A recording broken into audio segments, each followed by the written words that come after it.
Hello, everyone. I know I said Poker Rogue was gonna happen, but as we can see right now, the game may be thwarting my plans. So I'm gonna see how we're doing. But like, the thwarting my plans may be very real, which is annoying because I've literally been playing over the past week, and I'm just like, okay, cool. So the one time I decide to put it on stream, it's like, yeah, how about you go fuck yourself? Which is always nice, the classic.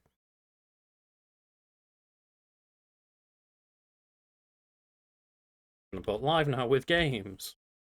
Which games? Nobody knows. Get that. Discord live. Have I tried kicking it? What? Just the actual server for Poker Rogue? It's like, goddamn. So I'm tempted to maybe just jump over to a bit of like a Pokemon battle maybe on my Switch. And just keep an eye on Poker Rogue in the background and just kind of see whether it decides to play nice with us. But at the moment, it's just like, and go fuck yourself. Bang, okay? Bang, okay. Thank you, Onyx Spy. Very much. But just joining at the right time of just there was an issue contacting the server. Like, yeah.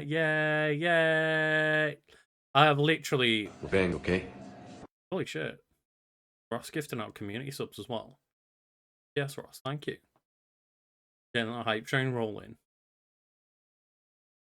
That people want to see Mario RPG happen. Yeah. I mean, it's better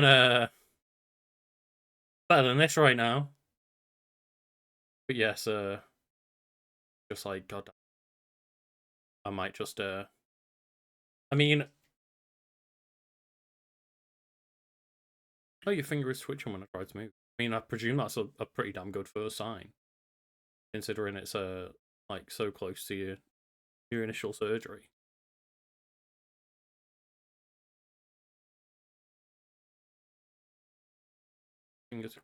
Fingers crossed. I didn't actually mean that pun. I normally say intend your puns, but hopefully all things are good signs.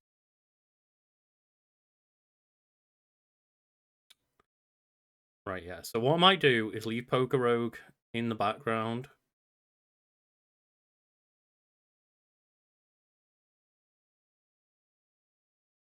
I mean, that's true.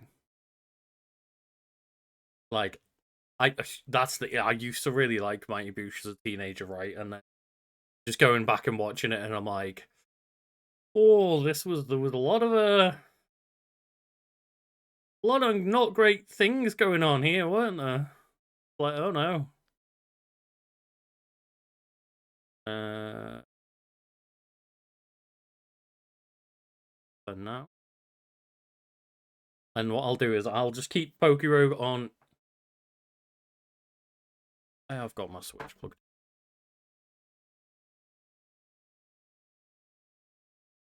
That's why. I've got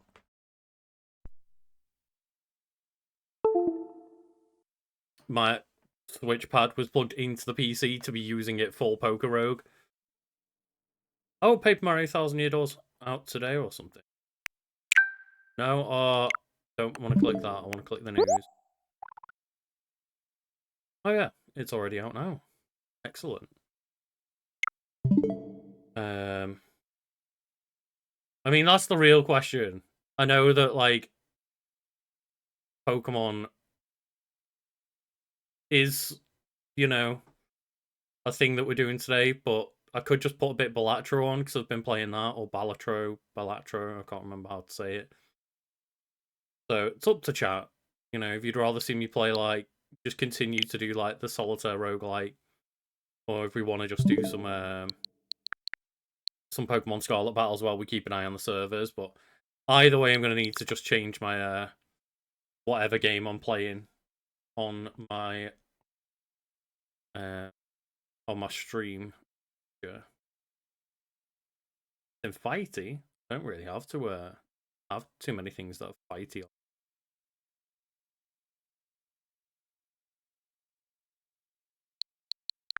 But yeah. Vampires. But yes. I really wasn't prepared for this. I was like all in on Pokerogue, and then the servers are like, ha ha ha, how about tell you to fuck off. I'm not gonna like go out and buy something today. Heartstring. Play what you want. Well, I mean, if that's the case, what I've been wanting to play today is Balatro. So let's just continue that for now, because I am just keeping an eye on Pokerogue in the background, and just like the moment the servers are back up, I'll just go back onto that, because that's the actual plan. Like, I'm not planning on this. Is just like a little side quest as we wait for the servers to go back live. But it turns out when I'm like, can we defeat Infinity? And like, you know, the Eternatus, I think is the boss at the end. That's what it's called on Pokerogue. It's like, it decided that the real way that it could be truly undefeated is just, how about I just don't let you play?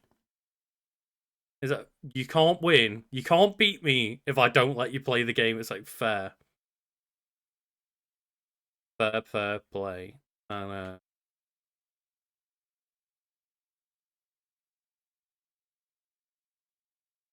super cool.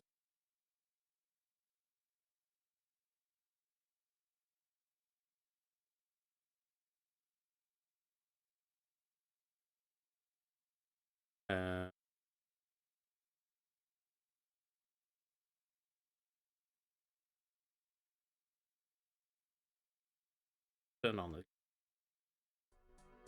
put some volume on so people can actually hear some sound for something from now on. So hopefully that's not too loud. I'll try and see on my balancer a little bit more.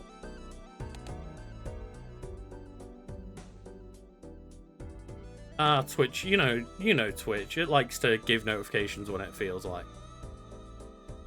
Yes, as people are coming in, I can't currently play Pokerogue because the servers are wild. So I'm currently just like chilling out, playing a bit of Balatro. How is everyone in chat doing? But and just, you know, chat it out while we wait for Pokerogue to come back live. But I'm not doing what we did last time of just like sitting there and refreshing the page with nothing to do while I just sit there going, But it's absolute fuckery that since we've played last time on stream, I've not encountered one time where servers had a problem or went down or anything. It's been smooth sailing. And the moment I try and play it on stream again, it's like, go fuck yourself.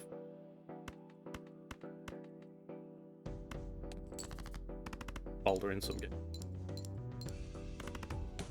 Also, yeah, Shadow, glad to see that you're enjoying some good old Always Sunny stuff here. Like, it is one of those things where I go back and watch season 1 now and go, man, I think I actually really underrated season 1 at the time when I watched it, but I think that first watch can be like a rough one. Like, I think the first time you watch it and you're like not really 100% sold on the characters yet, and you just kind of like figuring it out as you go along, and it's like, I think I'm enjoying this, but also like there's a lot of like really shitty opinions on this show. What's going on? It does have some really good episodes, yeah. Like, I remember, I mean, I watched the first season like, over this time, like, and I remember just being like, yes, I am enjoying this, but like, wow, it's different. Yeah, Always Sunny in Philadelphia. The moment we're just like chilling out and yes, something actually. That's the thing is, as I say, just I did really like the Mighty Boosh when I was a teenager, but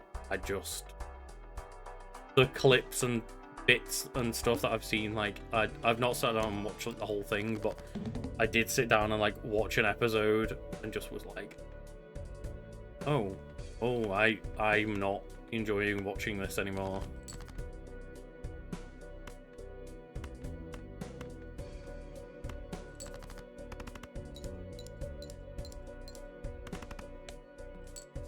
I think if Charlie is your favorite character, like, obviously over time, as with all sitcoms, like, the classic, like, blanderization begins with all the characters of, like, slowly over time, they all become more, like, you know, kind of ridiculous versions of what they are in the first couple of seasons. It amplifies over time. But yes, like, I think both Charlie and Danny DeVito are, like, my favorite too, and I think over time, like, they develop a really good relationship as well. So if you're liking them, you'll, like, probably grow to like them even further. Yes, that's kind of the point of It's Always Sunny, is, like, a lot of the criticisms were like, yeah, it's just idiots in a bar shouting at each other all the time. And it's like, it is, I can't deny that, but at the same time, there's a lot of, like, nuance within the writing if you're willing to put up with that kind of humor and that kind of situation of, like, yes, it is a lot of that in the show, but it also does a good job of, like, having something to say with most episodes as well. Like, it is well written, even though a lot of them are aggressively at one another.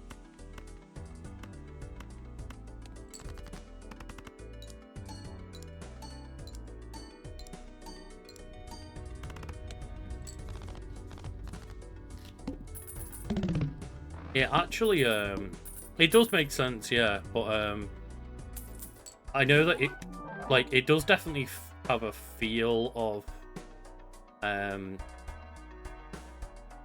like improv to it. As far as I can tell, listening to the podcast and stuff, it really wasn't. It really seems as though when they talk about it, just, no, that was the script, and we stuck to the script. And, like, obviously they try and make each other break on set and stuff, but nice. Like, the negative cards here, they're, like, the nicest things to be able to find in the game, because the jokers are kind of what break your run. So if you have a joker that's got a negative, it basically doesn't it adds another space. So it basically doesn't take any of your joker spaces, which basically is the way towards breaking the game, is getting as many of those negatives as you can, kind of thing. So you can have, instead of a max of 5 jokers, you can have, like, basically as you want.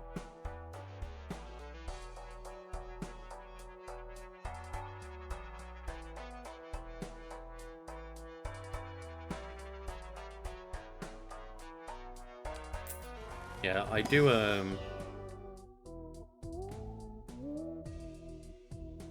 I try and go for a money run. +2 multiplier for every $5. Buy anything else. Previously.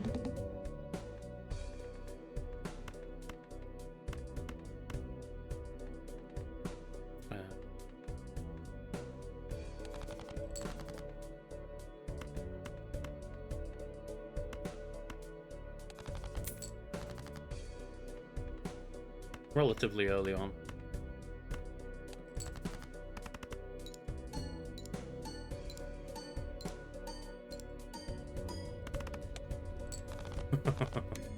That is true. I'm sure, like, strong painkillers probably make it easier to get into something like that. It definitely is a show where I think, like, you have to have a bit of patience with it, because you kind of, I don't know, you kind of have to learn to like the characters, even though the point of the characters is that they're all awful. You have to like them in their own awful ways. I think that's kind of what Sunny relies on, is like, if you don't get on with the main characters, even though they are awful people, like, if you don't find them funny and endearing to a certain degree, then, yeah, it's one of those, like, probably one. And I remember for a while, like, we'd recommended it to some, like, family members, and they basically watched a few seasons, they were like, are you meant to like these people? Because they're all awful, and it's like, kind of meant to enjoy watching them suffer in that kind of way.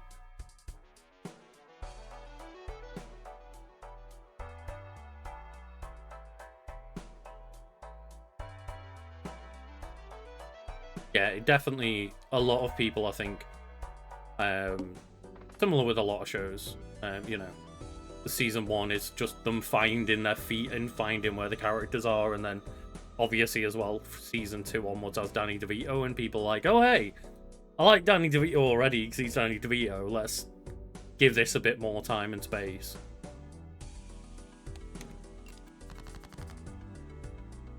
Fuckers.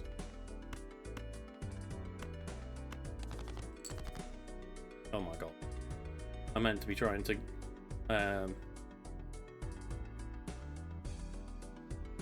trying and getting rid of face cards, and we're not even getting face cards pop up. So you know. Excellent. Yes, Danny DeVito literally joins for the second season to, like, you know, be a popular name to make the show have a chance of succeeding, and then he's still in it to this day. He literally becomes a permanent member of the gang. That's probably where I need to, like, give Archer a second chance then. Because, yeah, a friend showed me, like, an episode of Archer, and I was just like, I don't really like any of these jokes or people. And just never really gave it a second chance.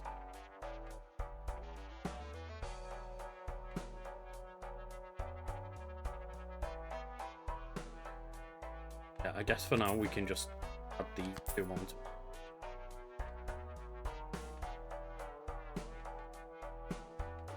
But we're playing flushes all the time on this deck, so why not just pick up the two jokers that are just to be played.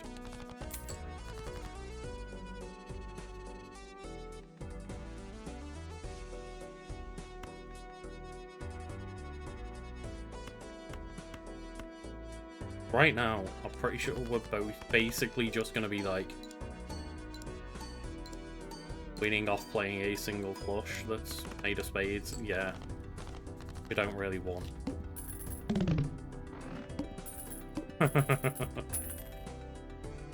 I mean, I'm always happy with convincing more people. So I'm not going to feel bad about it.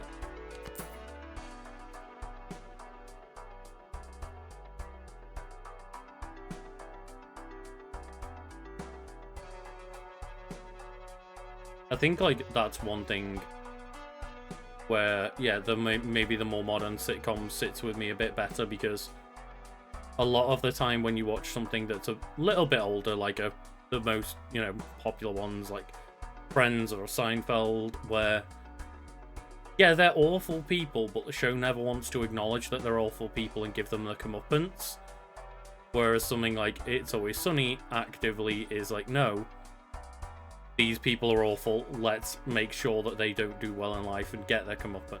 And ultimately in It's Always Sunny, it's like their comeuppance is usually just being set back to ground zero. Like, they never progress in life. It's not really that they get much more than that as sufferance, but it's not a sitcom where by the end of it, every single fucker's got, like, a massively high-paying job and they're all, you know, a massive happy family and all this jazz. Like, it is just, it's kind of almost finding a way to make it almost more like The Simpsons, where it gets set back to 0 every episode. And obviously there is character progression and continuity and stuff. It's not quite like The Simpsons in that way, but it's almost like trying to figure out a live action way of doing something more along that lines.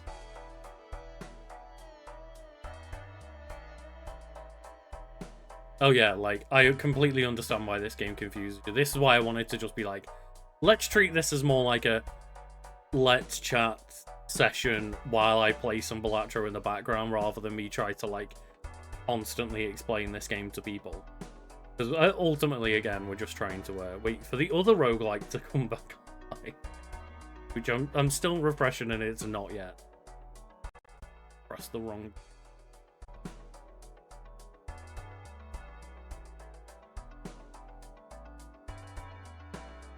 Every couple of hands, I'm just like, yeah, let's give it another shot, try again.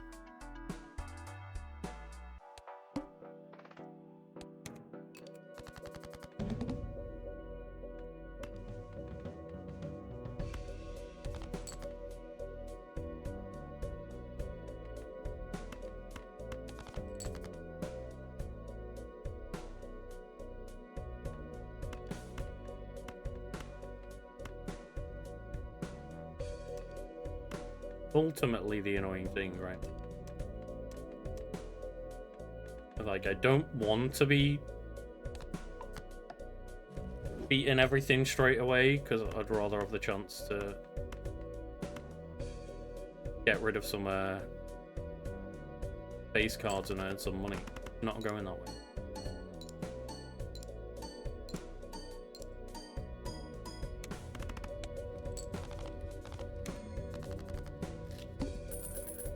Yeah, it's always very much, yeah. It's very British sitcom trope in that way. Ross, you're right. Of like, they could, you know, reflect on themselves and see that they're the problem, but they actively choose not to, and therefore, like, you know, never accept to become better people or.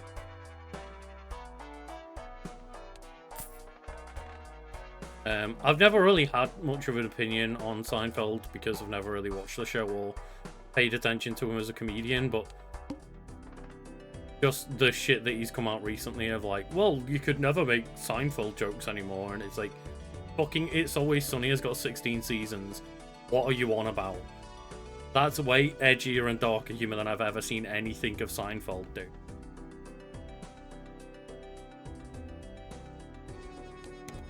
And it's just their excuse of, like, again, talking about just not accepting the ability to, like, self-reflect and decide that you might be the problem. Like, everybody welcome Jerry Seinfeld. Maybe, mate, you should just write something funny.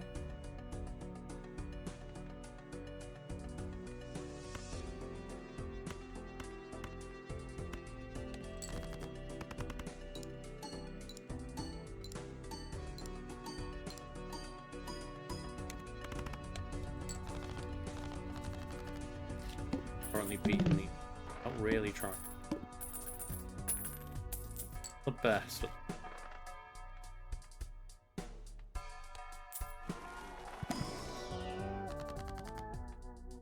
But basically, at the moment, I'm trying to unlock a certain card by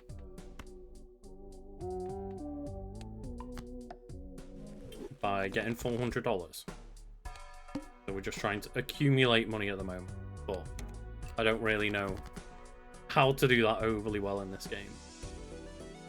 Definitely no pro.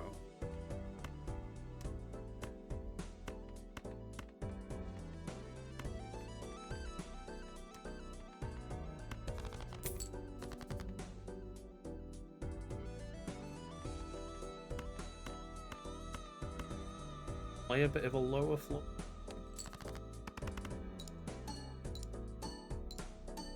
Fair enough, right? Like, it's a perfectly valid thing to just be like, hey, I do not like this person's vibe. Especially when they're trying to, you know, be a comedian. Pretty valid to just be like, nah, this person puts me off and therefore I can't find their humor funny.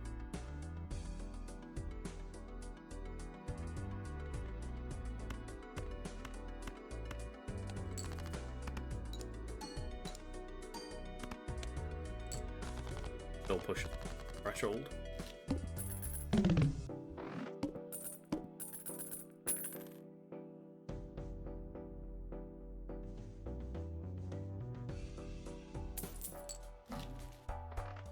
I mean, I guess there's like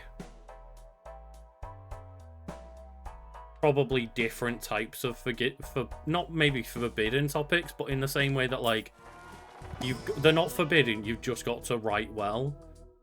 In terms of, for example, when like oh, who was it? I can't even remember his name now because he was such like a flash in the pan. But there was that comedian that got really like famous for a hot minute on TikTok, then got a Netflix special and immediately made like domestic abuse jokes and shit. And it's in that same way in the same way like, you know, when John Cleese was making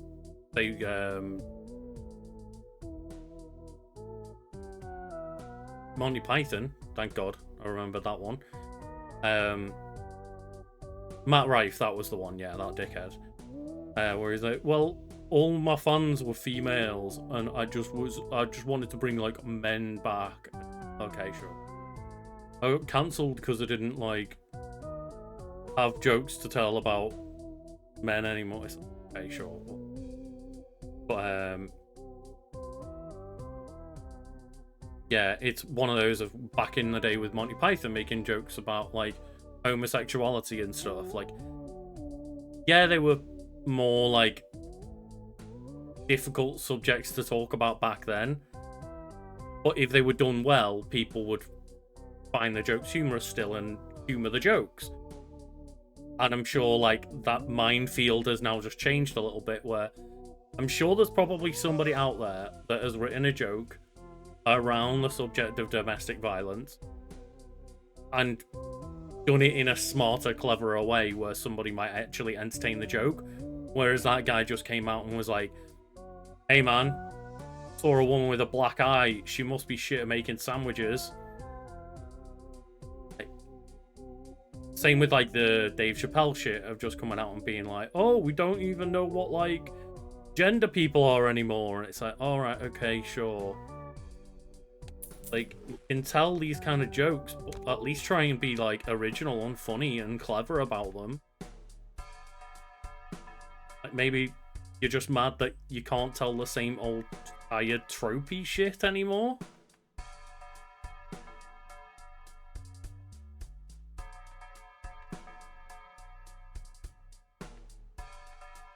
Yeah, and that's, you know, exactly what people would rather do. They would rather just blame wokeness than try and actually have to adapt to a different time and place. And like, you notice that all of the actual clever and good comedians that can fucking write, they've all come out and said like, no, comedy is an ever-changing field, and like, you've got to keep up with the times to make sure that your jokes keep up with the times, otherwise you're just being a fucking idiot.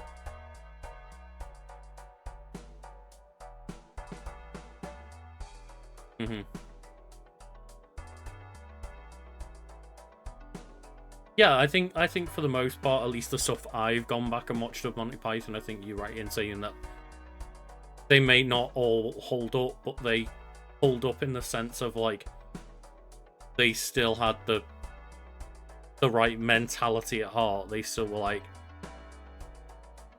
say for example with like homosexuality, like jokes that they make about homosexuality, they were still on the side of like homosexuality is fine and we're okay with it.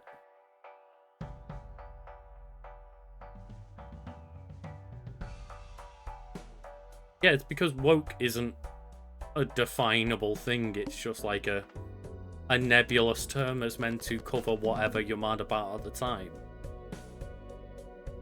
And that's why the term is so nebulous, is because it's actively trying to be so that it can be used in as many arguments as they see fit to try and defend their just nebulous bollocks.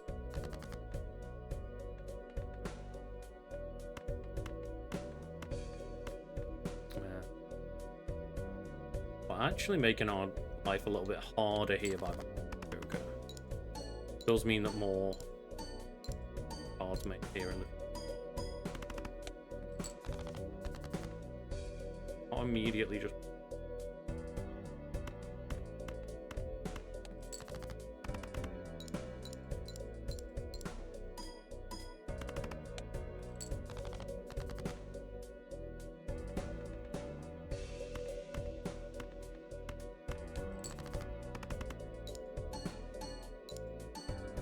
Yeah, and it's always great, like, watching people, you know, go and interview people, like, at fucking protests stuff.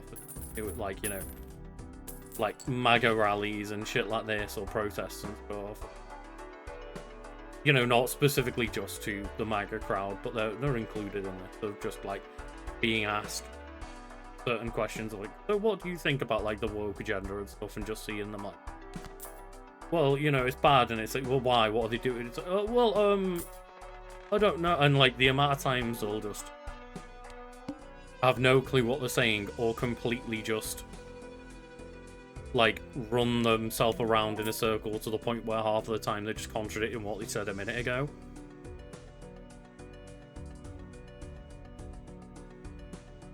Yeah, I mean, like, that's one of those weird things of, like, Bill Burr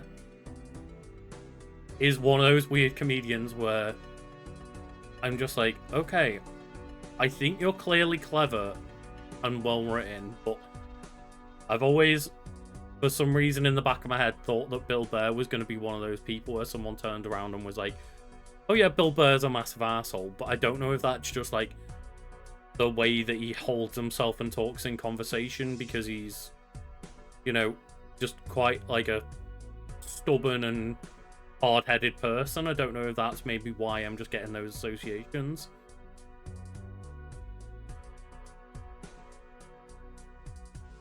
And also, you know, some of the characters I've seen him play as an actor as well, I guess, are also a lot of the time, like, quite problematic people that he plays. Like, maybe he's just good at playing that dickhead. So then, in the back of my head, I'm assuming he is in real life, kind of thing.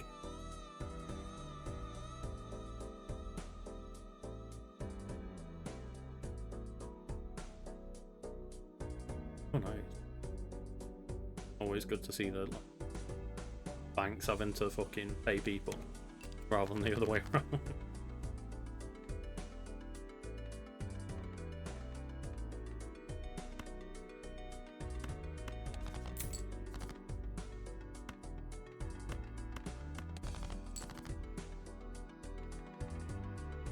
Here we go.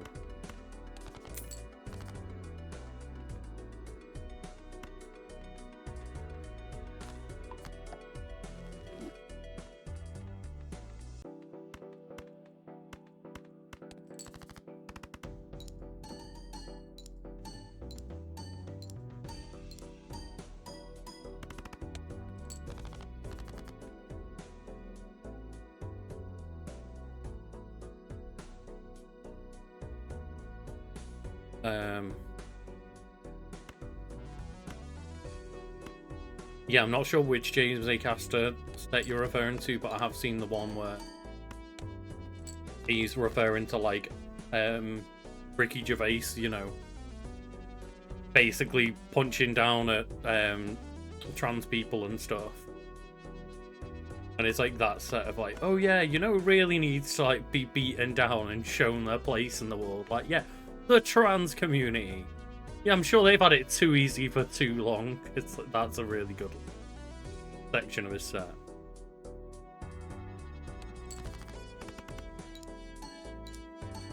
And obviously, if people haven't seen the set, like, James Acaster in that bit is, like, criticizing other people for punching down at the trans community. He's not having a... Just in case that wasn't clear, I'm not coming at him specifically. He was having to go at other comedians for being lazy and writing shitty, aggressive trans jokes.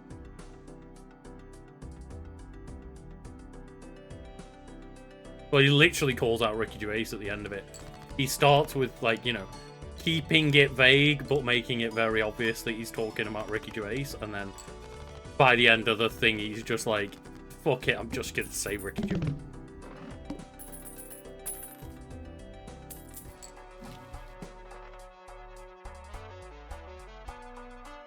Yeah, I've always heard people refer to Stuart Lee as like a super clever comedian.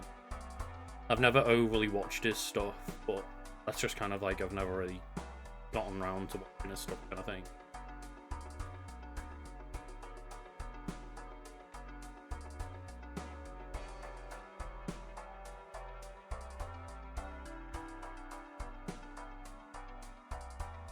Bill Burr? Is this what... Are we talking about Bill Burr or Ricky Gervais there? Because I know Ricky Gervais has definitely told, like, trans jokes, but... Not familiar with Bill Burr doing so? If Exion was asking about that. Bill Burr, right, okay. Yeah, fair. I mean, if they have, then fuck them, yeah.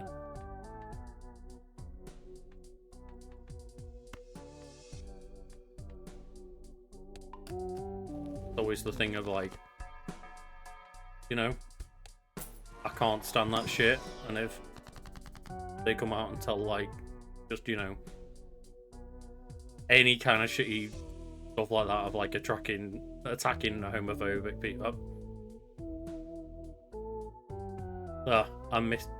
If they're telling homophobic jokes or transphobic jokes or anything, and I'm just like, go fuck yourself.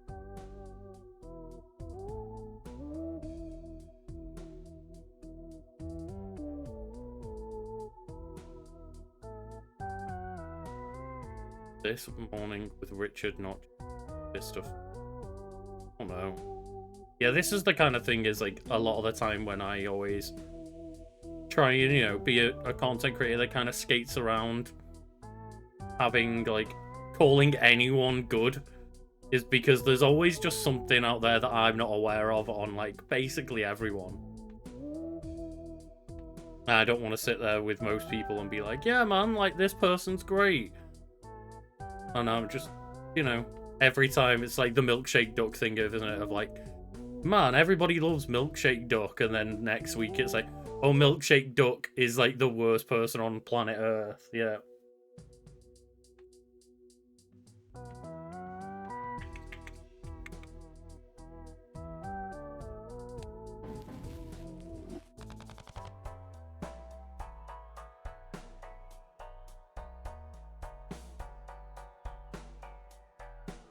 Oh, yeah, I've said shit in my fucking 20s that I don't agree with now and that I would completely disavow, and there's things I've done and said that I'm both A, not proud of, and B, would completely criticize of myself, even like going back to probably even a few years back, right? I'm sure there'd be things, if I had a fucking record of every single word I've ever said.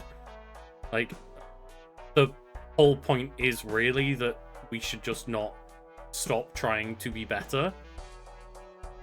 And I think, like, there are certain things where certain crimes are way less forgivable than others, but if it's just, I said some things that were probably a bit shitty back in the day, or did a couple of things that were a bit shitty, like, you know, not murdering people or hate criming on people or stuff like that, but, like, you know, just, oh, maybe I, you know, called someone a twat when I didn't need to do back in the day.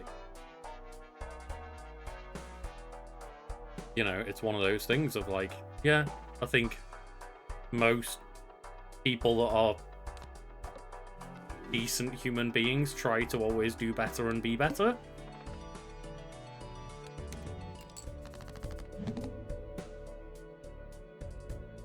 Yeah, even that of like just terms and phrases and stuff which either you didn't know about them being super offensive or they weren't seen as offensive at the time. Like, you know, there's quite a few words that now I have stopped putting into my vocabulary because as I've gotten older, either people have started calling out, hey, maybe we shouldn't use that word, or I've realized how bad a word it is and decided, okay, I'll take that into account and stop saying that shit.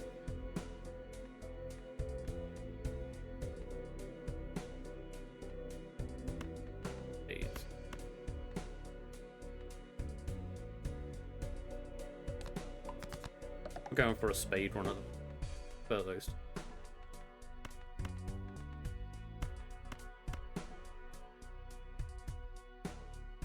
Oh, we don't have discards this. Okay. I'm gonna try and discard cards.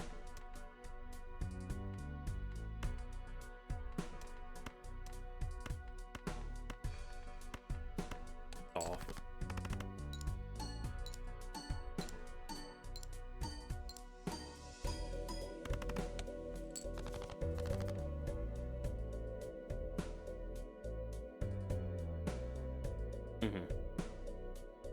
Yeah, like, that's definitely the right way to look at it, right? Is like the amount of times that I get just like have those flashback moments of like, man, I'm really embarrassed that like I said something or that I did something and I feel really ashamed of it. And I think the important thing is like being able to have that critique and being able to try and get yourself out of the headspace of, instead of maybe sitting here and beating myself up about it, I should be happy that I can sit here, acknowledge what I've done wrong, and try to move on and be better. And again, apologize if necessary, yeah. Like, I would hate to sit there and think that, you know, there are people out there that, like myself, try to be outspoken and try to talk probably a better game than they give. I no doubt classify myself under that category as well. Like, I'm sure I talk a better game than a lot of the time I do, but it's like, I think just the important thing is to be able to reflect and try and be the best person you can be. And just try and be happy with the fact that at least I'm in that mindset and not stuck in the mindset of like, no, I am perfect and can't be improved upon.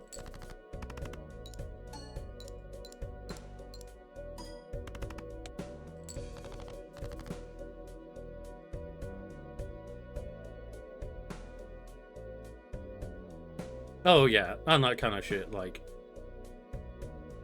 of just, well, I'll be sorry when someone can, like, empirically prove that I've done something wrong kind of attitude. Or maybe you could just apologize? No? No? Okay.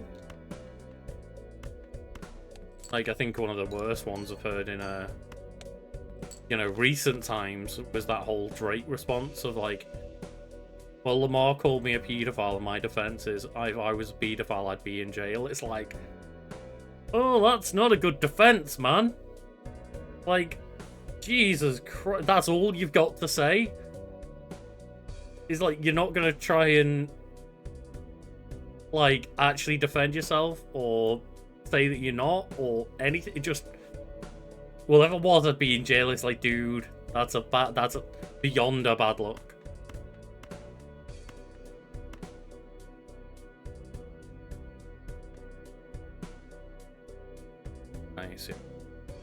I mean, hell yeah, just like, essentially, like, a lot of that stuff is like stuff that you earn through paying for game passes, right? So might as well have used the rewards stuff and earn that $1 back.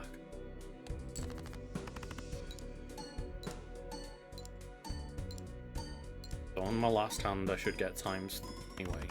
Good. That's the thing, is that I like this card here, because this Joker is just, on your final hand, triple your score, which just means that usually you don't get to that point, but if you do really have like a bad luck run going on, and at least at the end you'll just get like a nice big chunk.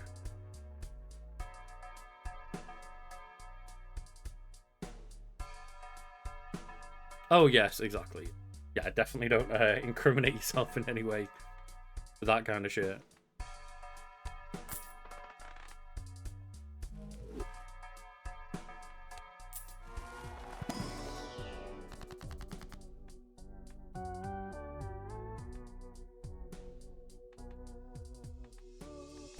Probably start making. Trying to make.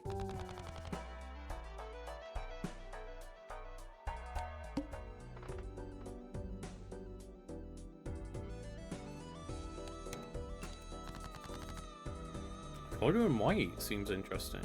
Okay. I've not been hearing any big talk about Koyuruman anyway.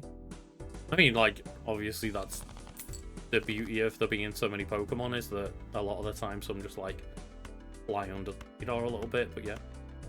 Seen any big videos or anything yet of like, Koyurum's the new thing!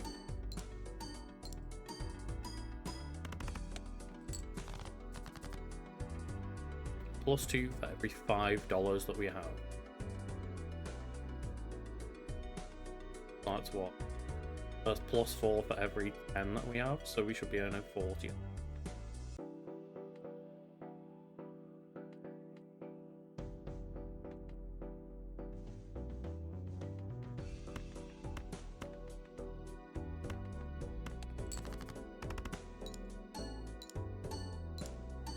$170 special attack. Oh. Well, the fucking money's not right there.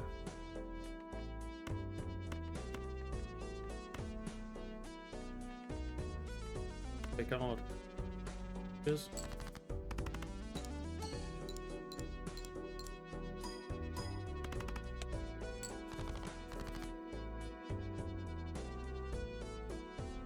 That seems like a very smart move. Just, yeah.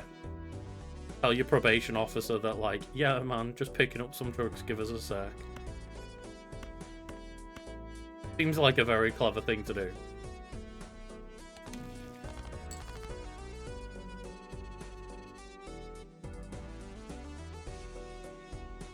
I know, we still got one.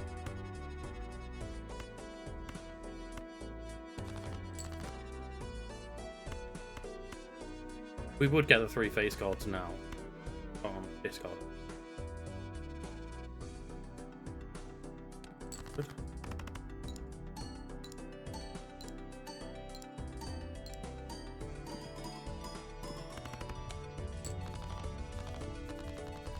I feel like the maths doesn't work out. I just mean...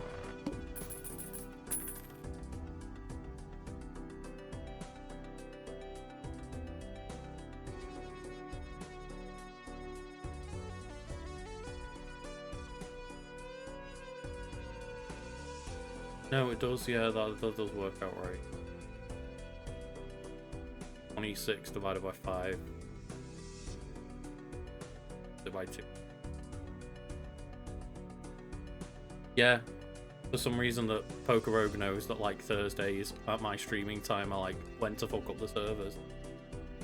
It's still, like, what, an hour after first loaded it up and it still doesn't seem to be loaded. I'm literally checking, like, you know, every few minutes. Not like I'm just ignoring it in the background or anything.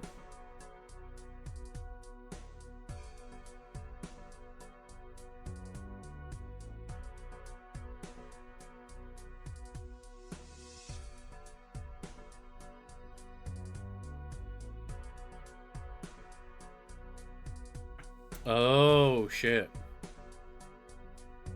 Okay. Well, that's always fun. It's just wild to me that, like, I've been enjoying this game offline, like, as in off-stream, so many times in the past few weeks since we first streamed it. And the moment, again, where I decided, let's actually put it on stream. It's been a while, like, I understand the game a bit better. I've got a few more unlocks going and stuff.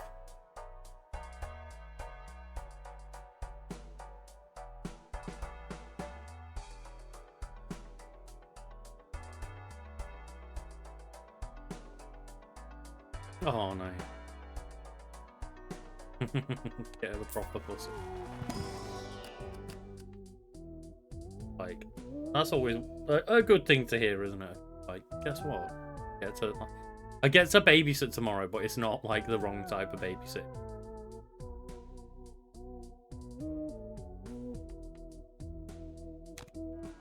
So I'll pick that up just for the sake of...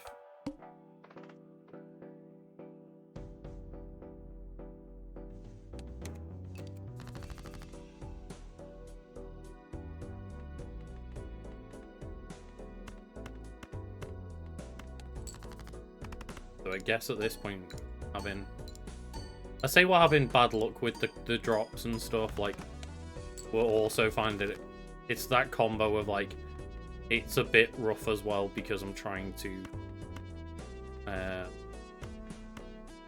avoid spending much money. Also makes things pretty tough.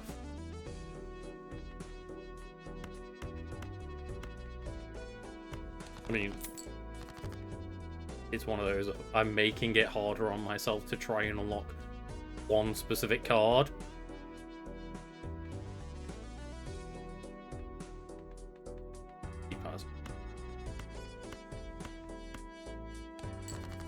But yeah, it's one of those of, I'm currently just in that mindset of not trying to necessarily beat the game over and over, just playing on easy and trying to unlock certain jokers that I haven't been able to lock through natural play.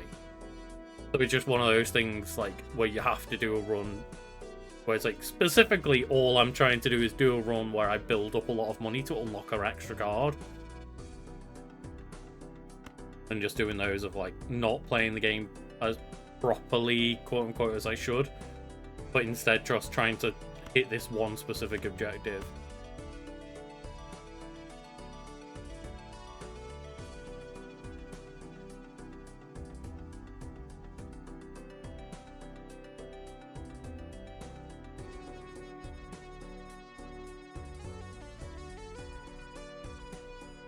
Playing nicely with this cat subplate. That's a... I hope that is playing actually nicely, because yeah, that's a rare occurrence.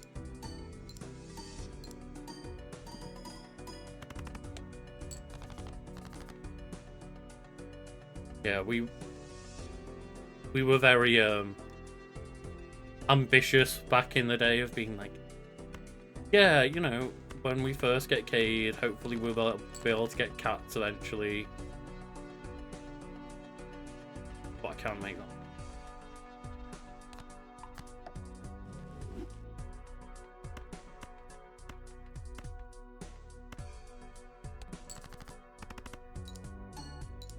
Very lucky in that area to get that there.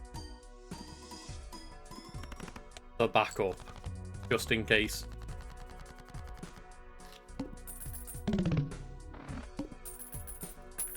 I mean, you know, it's one of those of like, it's disappointing to hearing about Pokerogue, but obviously.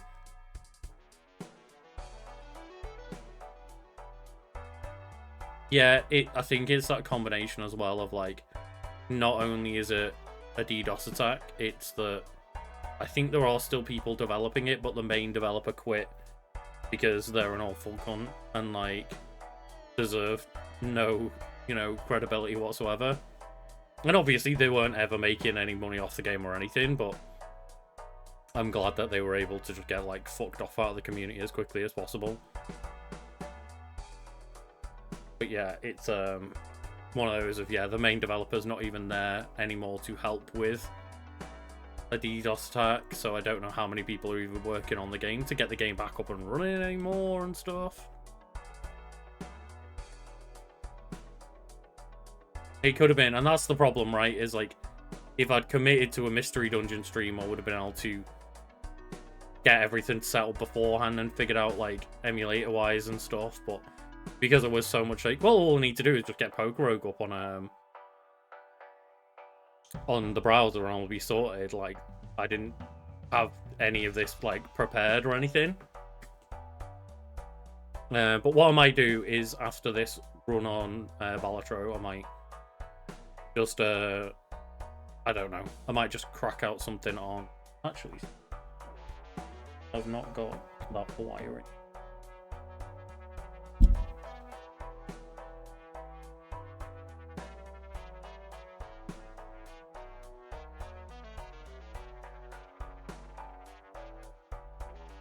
Where's my phone? There it is. It has been just like the random kind of just chatting stream instead. It's just annoying because I put it on the Wiki Weekends Discord of like, hey, I mentioned yesterday in the podcast that I'd be doing like a Pokerogue stream and we're going to be doing that today. And then it's like, yeah, they've been DDoSed. It's like, God! Okay, sure. But you have to just roll with the punches sometimes. But I have actually, just thinking about it, got this on charge a little bit. Because what I was actually thinking about doing for a random stream at some point was to just like, not right now, obviously, because I've not even like looked up anything, but I was thinking of like, maybe I could just do a stream where like we try and learn some Super Mario 64 tech for speedrunning wise, not for the sake of like actually getting good at speedrunning because people are insane, but just because I really like watching speedruns for Super Mario 64. So it might just be like worth maybe just today, just, you know, kind of getting the rust off a little bit and just putting Super Mario 64 on to dick around on. Not necessarily to like learn any speedrun tech, because I'd watch beforehand off stream, like, here's some actual things to learn, here's some basic beginner stuff, try and pick certain techniques and stages to learn and stuff. But maybe just like while we sit here chatting, I can just start up a run of Super Mario 64 and, as I say, just like shake the rust off a little bit. I've never been great at it, but it's just one of those games of like, it's always been one of my favorite speedrun games to watch, and it's always got like a really cool balance of like some really relatively simple skips and then others that are really advanced techniques and things. So yeah, after this run, seeing if I can get enough money that I need another $250 or $251 at Gen 2 Pokemon Tech. See how we do here, and just like keeping going on this, and then after that runs over, we can play a bit of Mario 64 and chill out. Oh no. Oh, this might be the run killer though. Shit. My entire playstyle so far has been based around using spades for flushes, and now spades are all useless.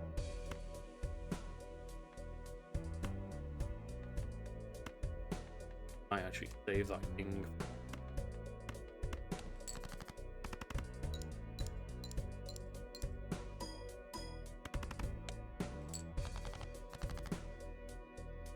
I do very much like this music for just the sake of a nice chill chatting stream. Been quite nice. It's almost just kind of what do you call it, like the lo-fi beats channel, like almost got that kind of vibe of it, like chilling out.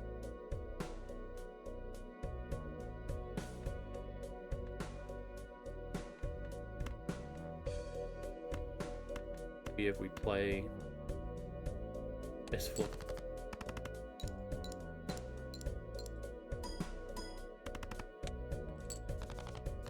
try and just save the best cards I can for like maybe hopefully at the end get a straight flush, and then we can activate that 3 times.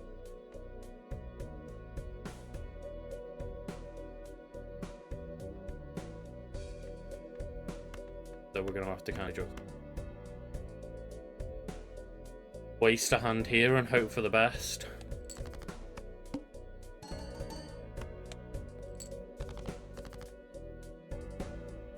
Okay, so we can play Ace, King, Queen, Jack, 10. That's a Royal Flush.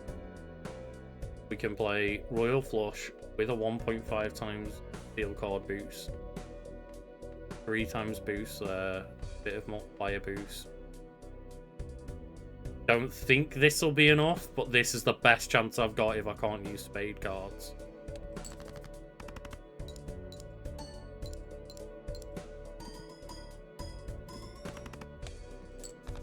Okay, yeah.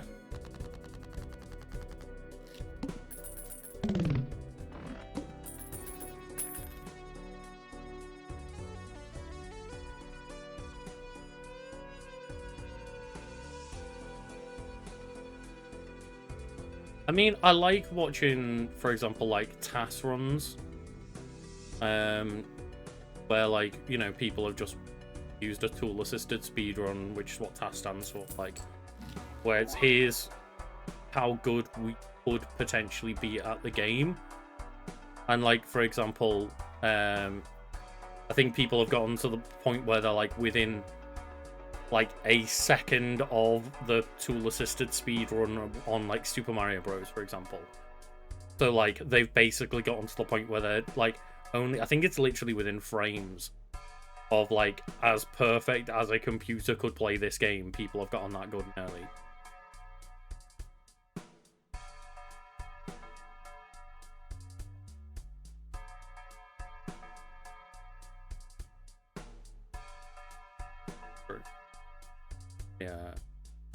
Yeah, some Mario games are sort. I would say like I think Super Mario Bros is within frames of the tool assisted, which is just insane.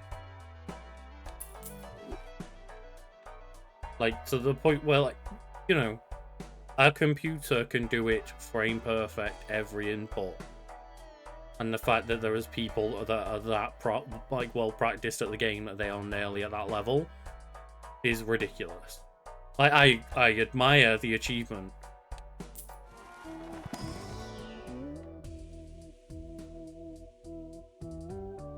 Yeah, you know what? Get rid of this top hat person.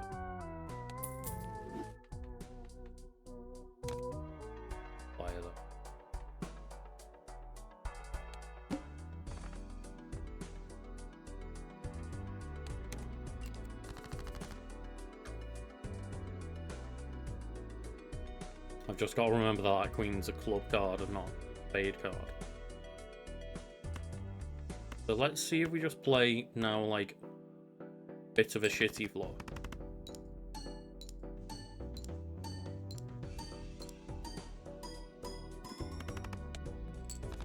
Okay, that's way better than what we were doing earlier.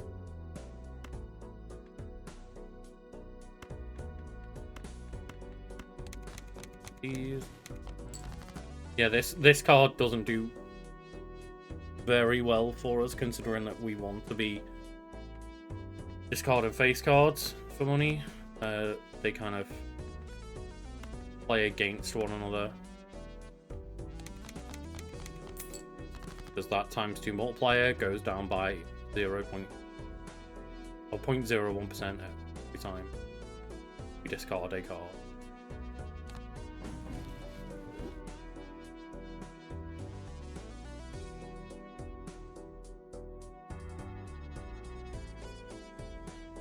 Oh yeah, I don't remember whether we mentioned it last time.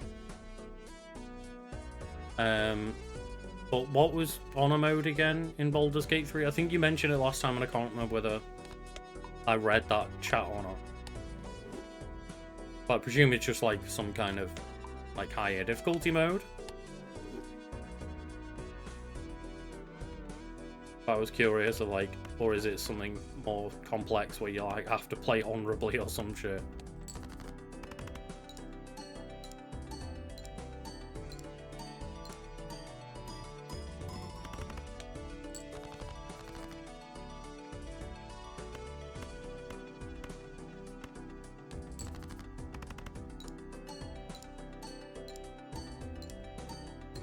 So is that like if your party wipes then you lose your save kind of thing? I think that was what Iron Man mode was when I played it on.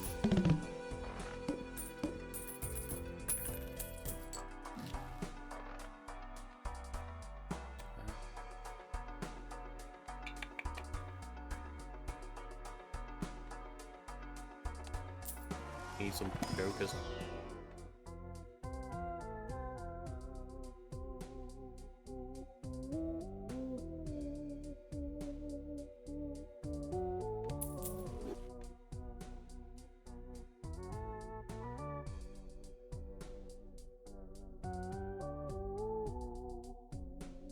Oh, I just clicked on the wrong button.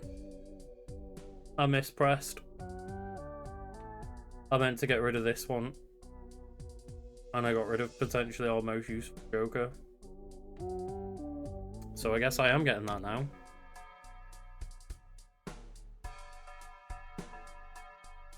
You wipe it, converts the save to a custom rule.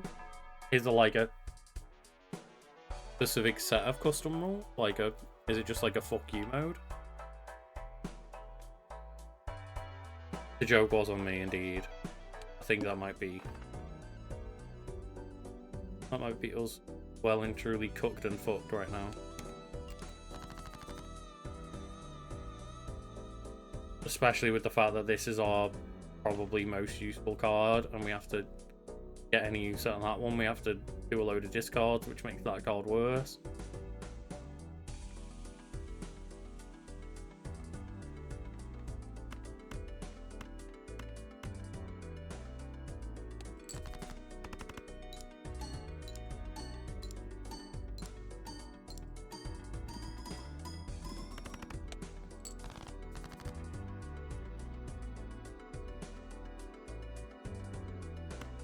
This really is just nothing.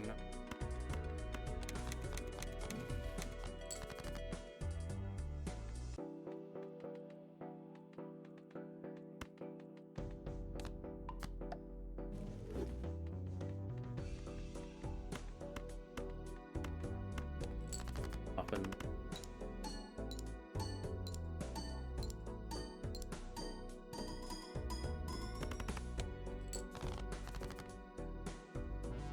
Okay, we're gonna get past the big blind.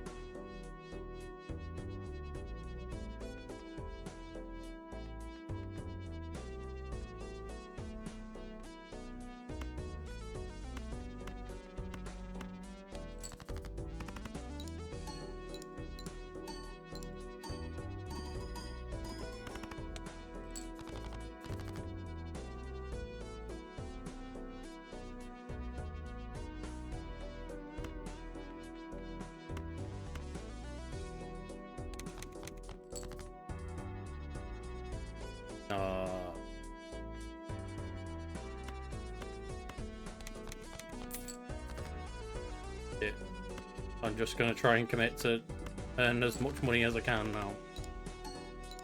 No way we're gonna earn anywhere near enough.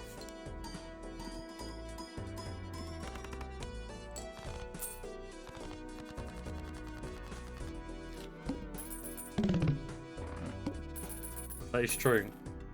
Like, we're getting... We're progressing past, like, the usual right now. Fuck down, fuck. Yeah.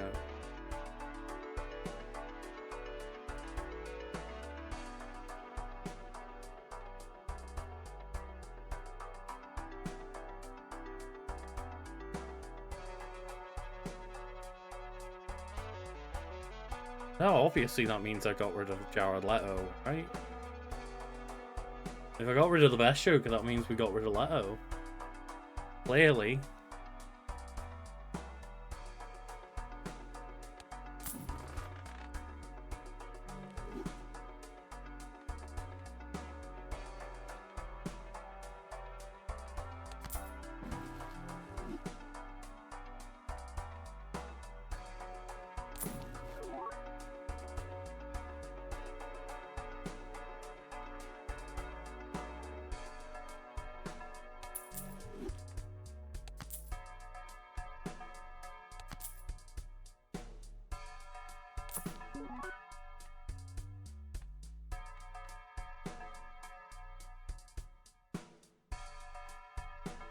You know what?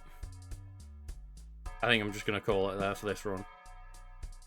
I can't see a way that, like, my hands are gonna get powerful enough here and keep money for not just... If I just keep re-rolling all my things to get a couple of decent Jokers here, I'm just gonna lose all my money anyway, which is the entire purpose of this run, was to just try and build up some cash.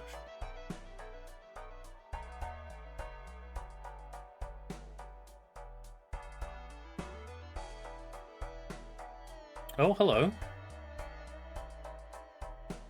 Poker Rogue seems to be back.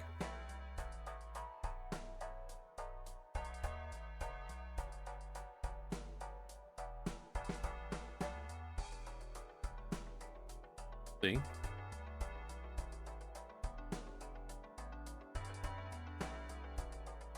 It came up with a login page, so...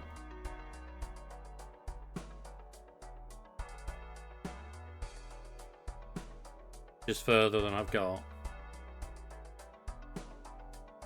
I mean, to be fair, like, if it's gonna just be shitty and try and just be super slow while it gets itself back online, I don't mind just jumping in to Mario.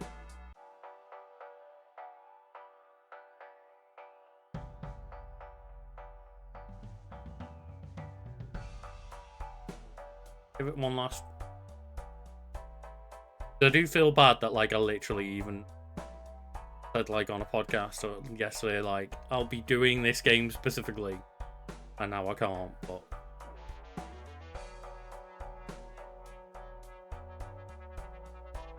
all I can hear in the background is Mario doing, like, the wah!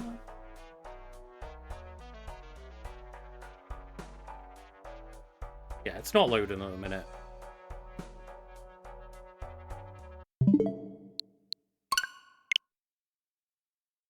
What we'll do... no, it definitely isn't my fault. It's one of those things that I could have never fucking foreseen in a million years. Like, there's no way I could have anticipated that.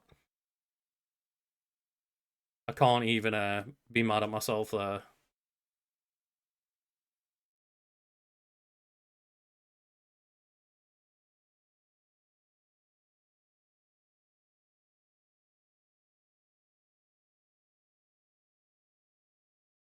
Like, we know it, but we know that whoever DDoSed must be a Wiki Weekends watcher.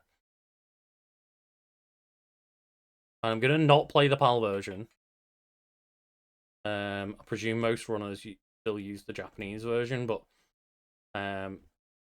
generally speaking, on the N64, the PAL versions will run a bit slower.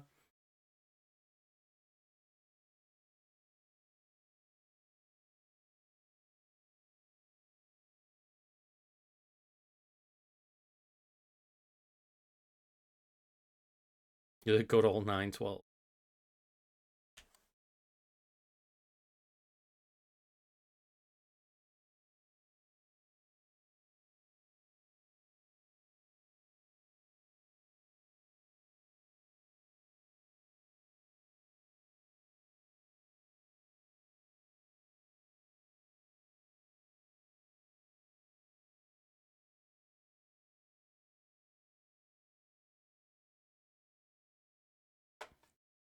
That is good. Oh, there we go. Excellent. Oh, hello. Oh, it's put me in as a second controller.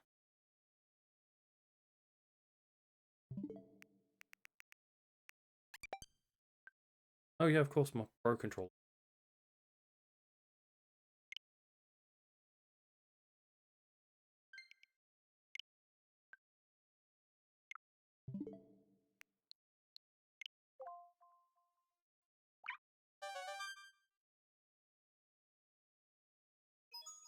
It's me, Mario. Yeah, there's still an issue contacting the server. Poker Ogre's finally loaded, so Mario is victorious once again. God, it feels weird holding an N64 controller.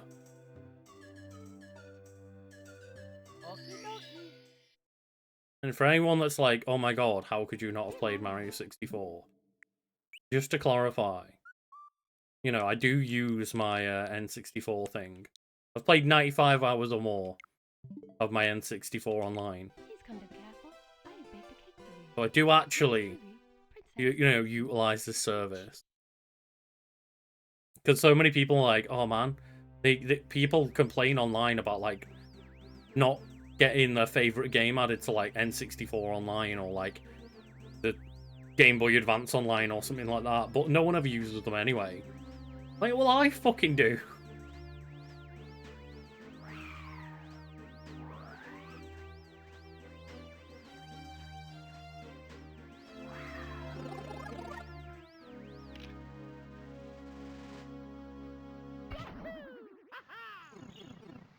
Does that volume seem okay for everyone?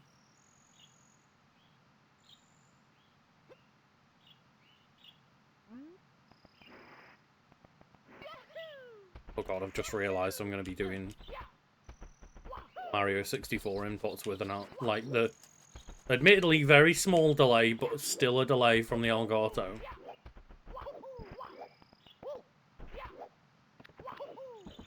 You're not meant to say things like that, Shadow. How dare you bring such, like, just hateful words into chat. Saying it was -1 when someone buy Mario. With their own wages as well. You're not allowed to do that. Just violence. Unnecessary violence.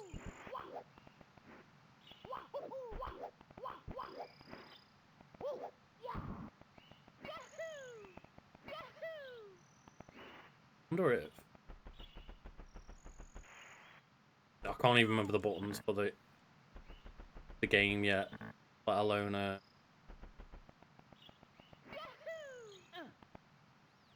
Oh, okay. I've never looked up how to do it, but I just remember seeing someone do like 2 skip. Similar to that of like going across the side of the bridge there.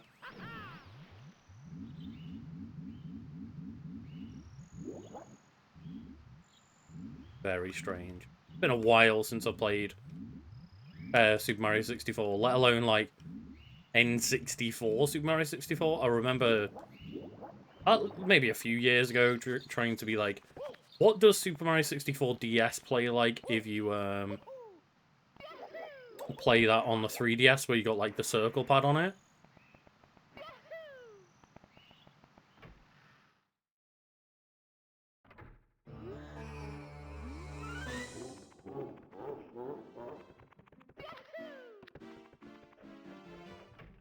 I like that. The fact that people are old enough to like words but be as old as me. It's just not okay. Oh, I also have to change what game I'm playing. Silly Switch. Switch. Screen manager shit. Can we speedrun and who knows? Like, I've definitely learned many speedrunning tricks, right?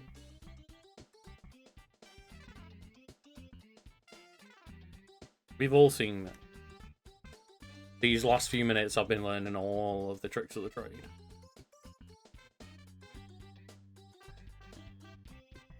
In fact, there's still 1.8 thousand people watching Super Mario 64 on Twitch. It's fucking incredible.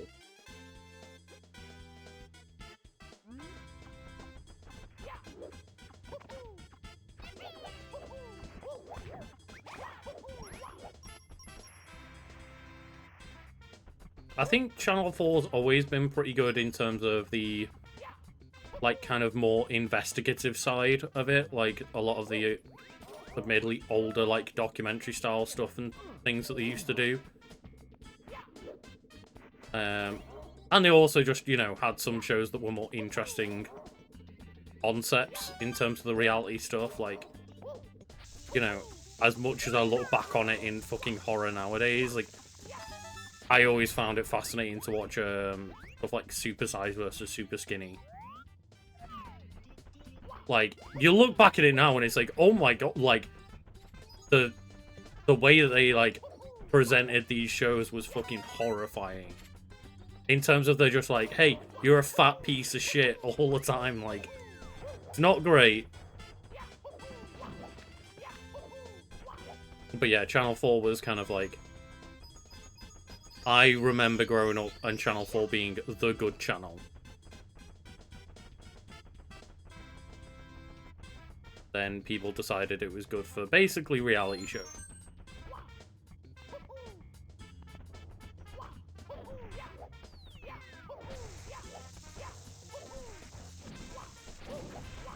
I don't remember where all the red. Oh, Mario just tanking it. That's the thing is we've got. I mean, I'm intrigued to learn a couple of tricks, but I've got a long ass way. This is why it's more just. I'm intrigued to learn some shit rather than like pretend that I could ever play these games.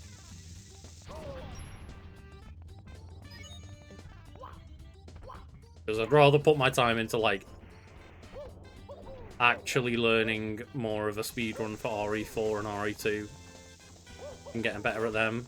But it would be fun to be able to, like, you know, sit here and be like, oh, I can beat Mario 64 in like an hour. Whereas, you know, the speed runs for this game are like 20 minutes or some shit.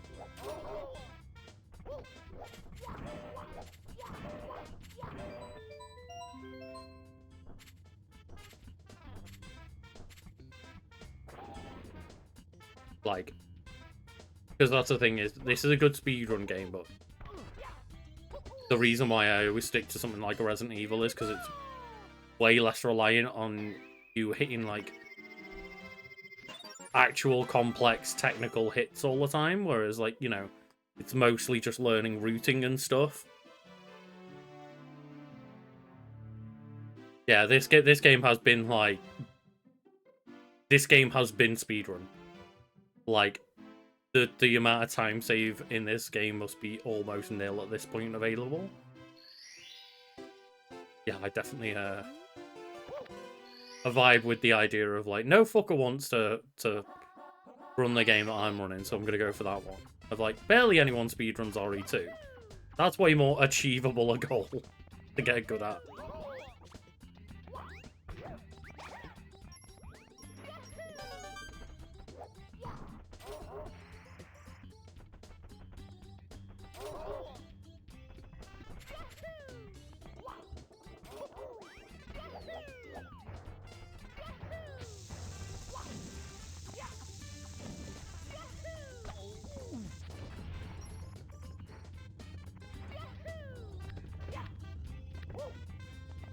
Say that. I mean, we don't have to do those things. Like, technically, we don't have to interact with others. We don't have to socialize. It does make life more pleasant, even though it can feel like a responsibility at times.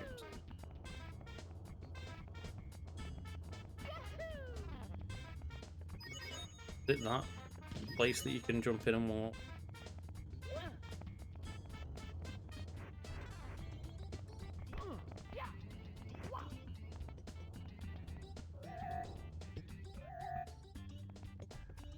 I mean, obviously I can't ignore dogs. Like, I look after 2 dogs, I can't ignore them.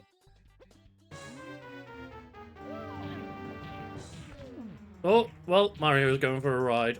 Ah!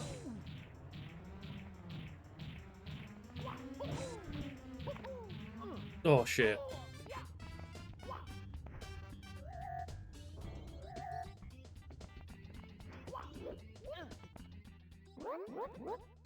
Oh, for fuck's sake, I keep trying to, like, get the backflip on the go, but...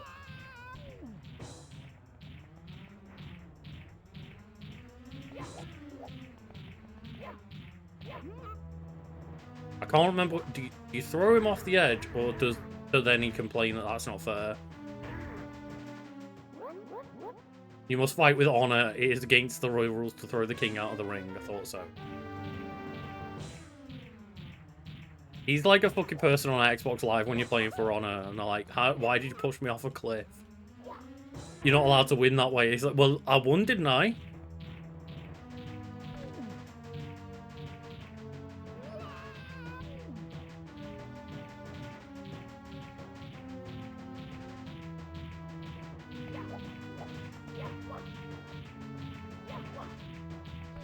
Oh, God.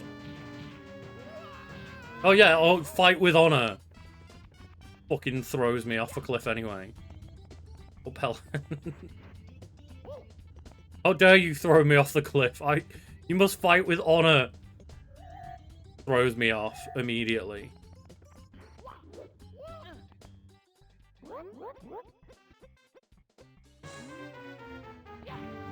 Yeah, I received the good news today that somebody that had previously voted Tory that we know decided to not vote Tory this time.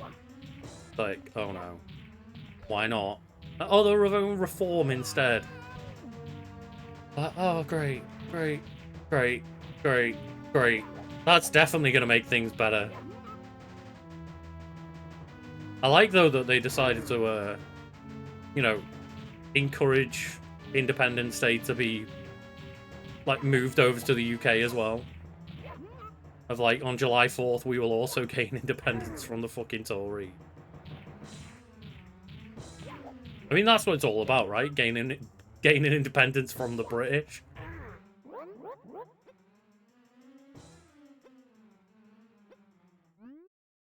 It's more one of those of like, not necessarily that I think like, oh great, the Reform Party are going to do anything. It's more like just further losing faith in a person even more. Of like, I get it. I don't know many people that like want to vote Tory, and I know that a lot of people like myself definitely don't want to vote Labour either. Like, but like, really, you went straight for like the full-on racist party instead? Like you went for UKIP? But yeah, you know, I will say, you know, I admit that wording sounded a bit weird. I would rather vote Labour than Tory. I plan on voting for neither because they're both just Tory parties. And absolutely fuck the whole system of like, well, I'm going to vote Labour to make sure that Tories get out. That's not how you vote. Go. You can, if that's what you want to do, that's up to your prerogative. I'm not going to ever tell someone to not do it. Yes, apologies. Getting into the weeds of British politics right now.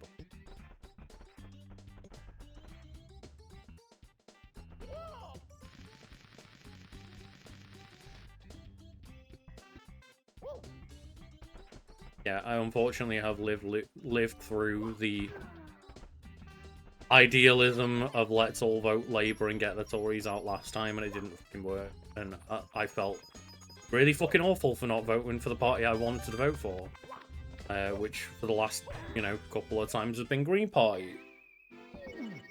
I don't see them as perfect either, but they're the one that, you know, I line up with more than any other party, and it's like, I can't do it again. I can't not vote for what I want to vote for in the idea of just, like, let's all fuck the Tories. Like, I like that in concept, but it didn't fucking work and I felt horrible for it afterwards. It's like, well, at the end of the day, our vote should be used for what we want, for not what coming together to conspire against a certain party. It should be like, you know, using your vote for what you actually want to vote for.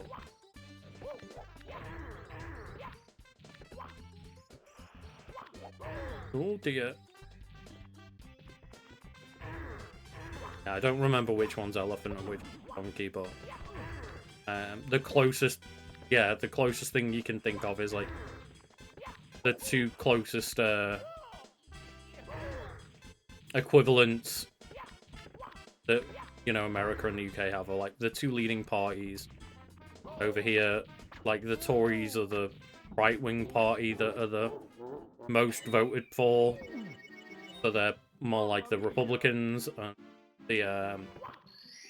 the Labour in theory are more like Democrats, but right now they're both pretty leaning right, so it's not the greatest for someone who wants to be a liberal vote.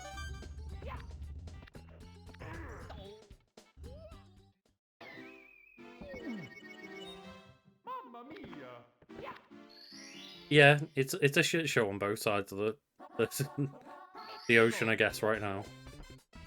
It's like, it's literally in the same way that, like, when Americans talk about, like, well, I don't really want to vote for, like, Trump or Biden.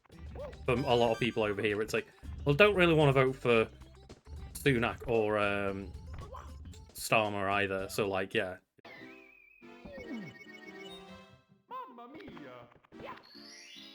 It's one of those.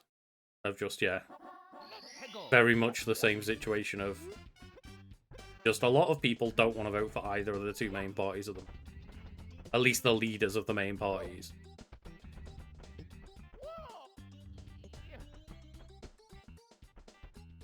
Thank God. This is what I mean by, like, I'm very, very unaware of how to play Mario 64 nowadays.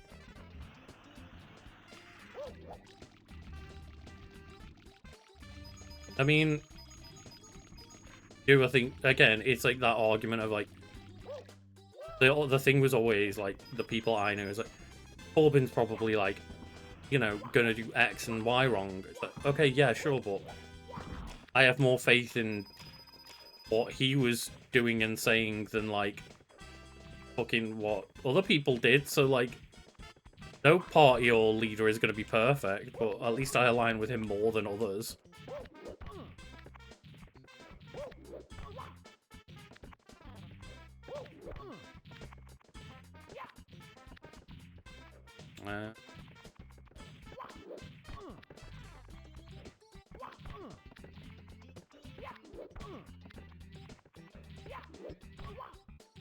Trying to figure out, like...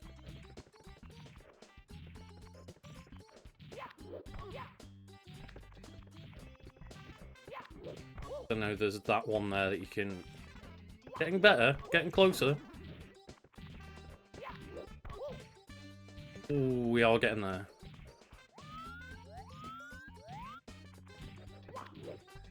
Yeah, I think this is the angle camera up for this.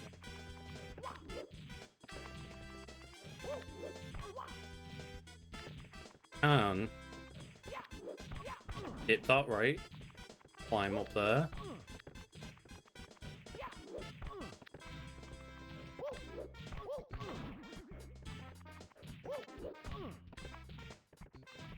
Yes, and I think that is probably how, yeah, as I say, oh, there we go. We actually did a skip. There we go. That can make up for the fact I died on that stupid little beginning part of the level a few times. Actually skipped a star. Or not skipped a star, did a star skip. So there's a lot of rust, but there's like little bits I've picked up here and there from like watching other people do it. Like the tiniest 1% of knowledge in here.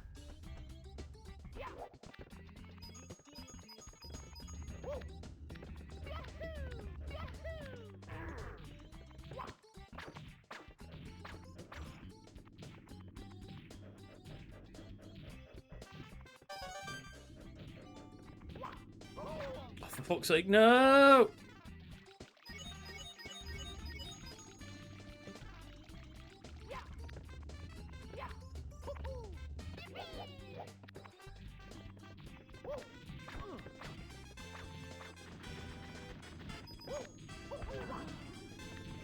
Okay, well, at least I fucking killed the piranha plant.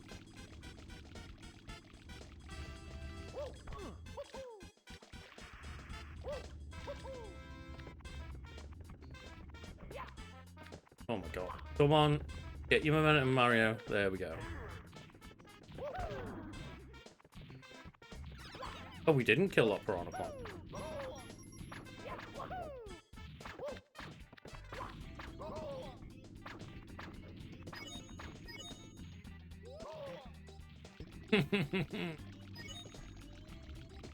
Mario.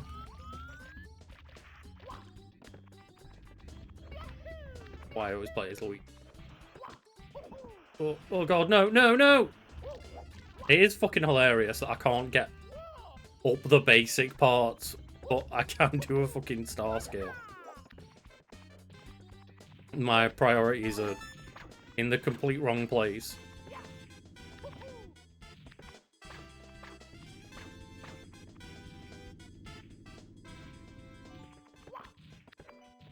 Where's Luigi's? Oh, you fucking kidding me. I might be struggling a little bit more because there is that, like, tiny bit of delay, but again, I think I'm mostly just making excuse myself in that part. But we'll go with it. We'll make myself feel a little bit better about myself.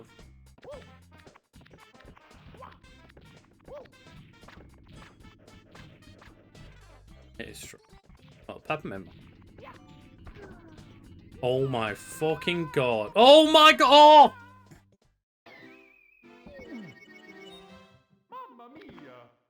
Mamma mia indeed, Mario. Mamma mia indeed.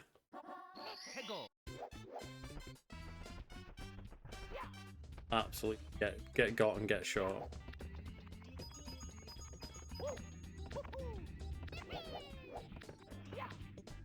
No, no, no, no, no, no, Mario.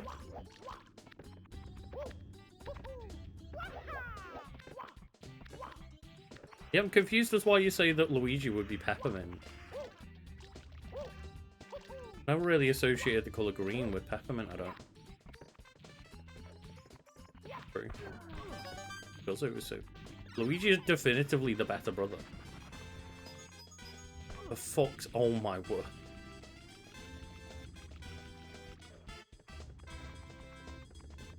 Wonder, like... When people emulate the game and shit, do you reckon they still use, like... N64 pads, or are people using better controllers than...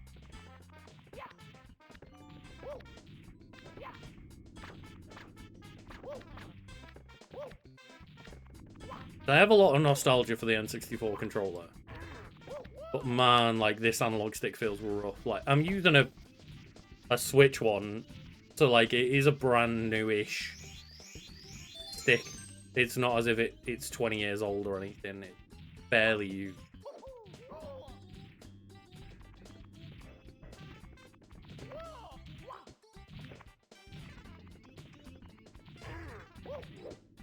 I mean, that's kind of what I think of peppermint is red and white. Spearmint, right. Yeah, because I always think of peppermint as like a Christmassy thing of, you know, peppermint candy canes and stuff.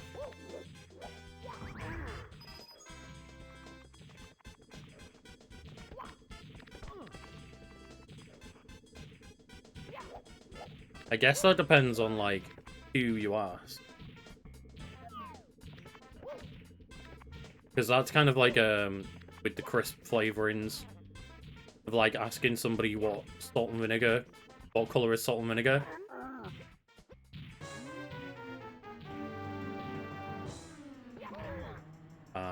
Shit.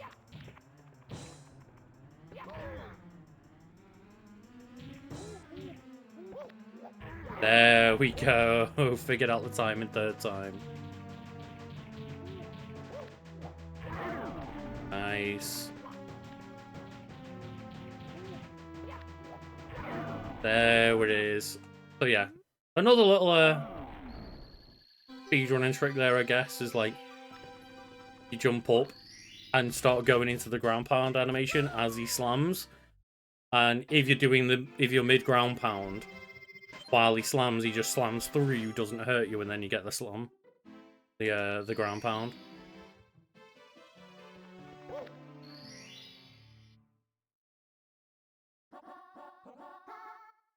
Like, salt and vinegar is blue for nearly every person, like every company, unless you're a person that eats Walker's crisps or Walker's, like, associated knockoffs, where salt and vinegar is green.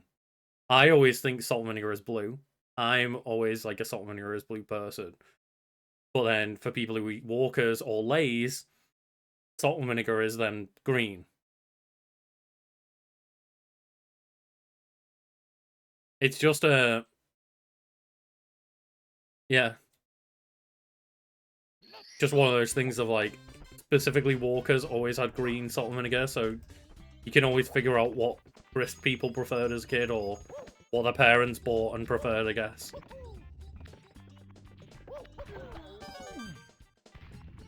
I didn't even pay attention to what this is, but I think it's just... The Womp gets replaced by the tower at the top instead, right?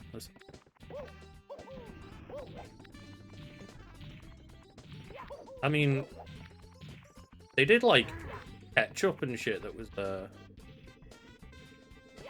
like, different colours, right? They had, like, a green ketchup and a blue ketchup and stuff, I think.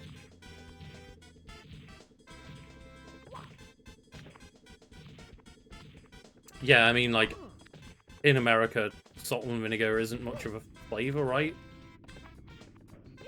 Like, that's just way more of an English flavouring. Because, like, as far as I'm aware, most Americans don't use, like, malt vinegar for normal meals like we do. Again, this is me genuinely asking a question. Okay, yeah. It's not as widespread. Right, okay, yeah. That's what I kind of thought of. Like, it's not like it doesn't exist, but it's not like over here where it's one of the 3 flavors. Like, that's the thing. Prawn cocktail is probably like number 4 over here, but like the 3 basic bitch flavors over here, you get ready salted, which was just salted crisps, just plain salted crisps, and then you get like some variant on salt and vinegar and some variant on cheese and onion. And then prawn cocktail is usually like a 4th option, the hidden 4th.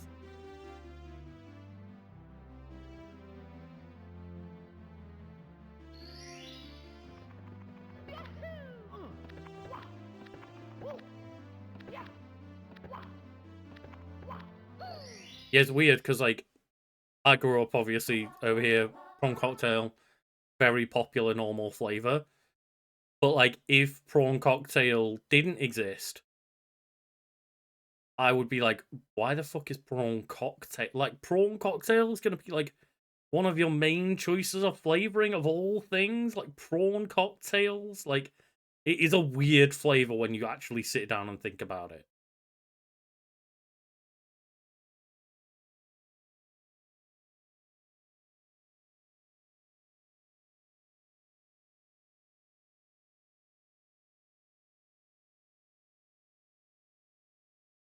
Yeah, we get a lot of like sour, like we get cheese and onion, but like sour cream and onion is basically like stuff like Pringles, and then like kettle chips, which I think I presume must be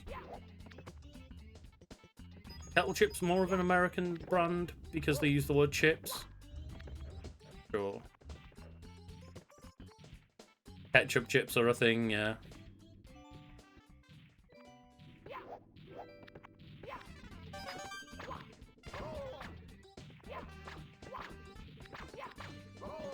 Like, ketchup chips are definitely a thing, or crisps. For us. Like, they are definitely like a more limited time thing. They're usually not a standard.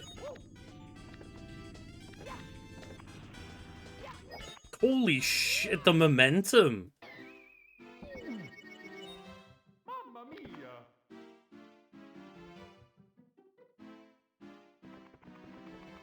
mia! I mean, I definitely think, like, The Legend of Kano snack me up. I think Britain's probably one of the more probably boring if you're from like America or Canada. Like, if you're from North America, you're probably gonna find a lot of overlap with our snacks.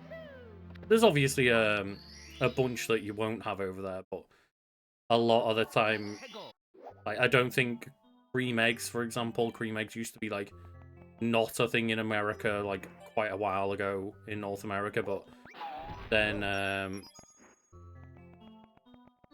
maybe it's like Hershey's or something bought like, or their parent company or whatever bought the rights to American cream eggs.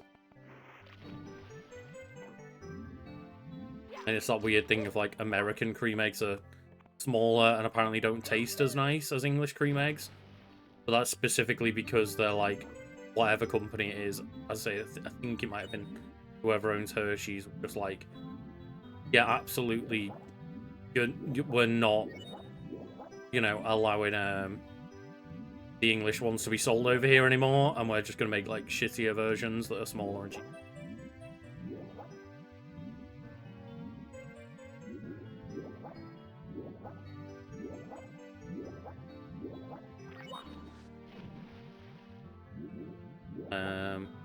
I mean, British chocolate's alright. British chocolate, I've only ever seen almost everyone in agreement that British chocolate is better than American chocolate. However, we are probably one of the worst places in Europe in terms of our chocolate. Like, things like, German chocolate, Belgian chocolate, stuff like Belgian chocolate's the go-to answer as far as I'm concerned of, like, if I'm thinking premium chocolate, it's probably Belgian chocolate.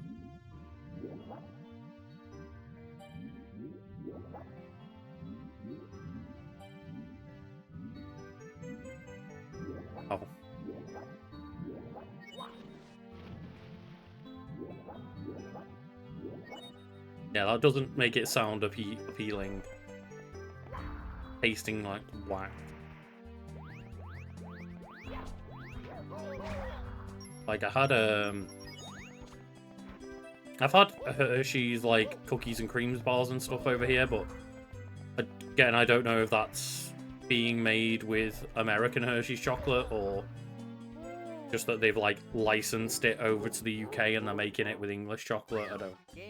But I never thought they tasted particularly bad. Okay, so it is British Hershey.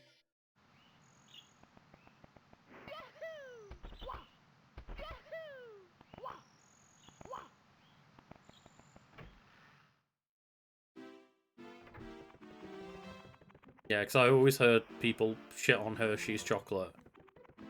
And then, as I say, it tasted like the Hershey's cookies and cream and was like, tastes fine. It's not like, the cookies and cream one is like, admittedly, some form of very, very white chocolate. So that's not even like actual chocolate. It's just fucking like butter and fat, basically. But butter and fat, tasty. Not healthy, but tasty. And not chocolate either.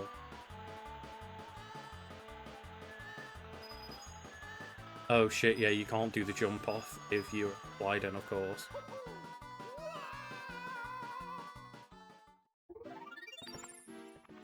I've not encountered Hershey's Kisses anywhere that isn't one of the like American import stores.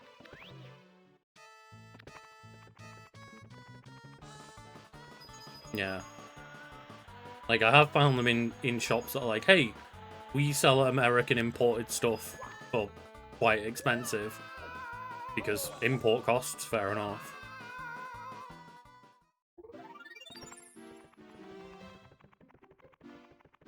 That's a really specific... I feel like, I don't know, the way that they market Ferrero Rocher over here is like specifically for like a good occasion or something. Like they're often sold a lot of the time like during Christmas because they're seen as a bit more of like, or they market themselves as a bit more of like a luxury gift. Because Ferrero Rocher being like a go-to feels a bit weird.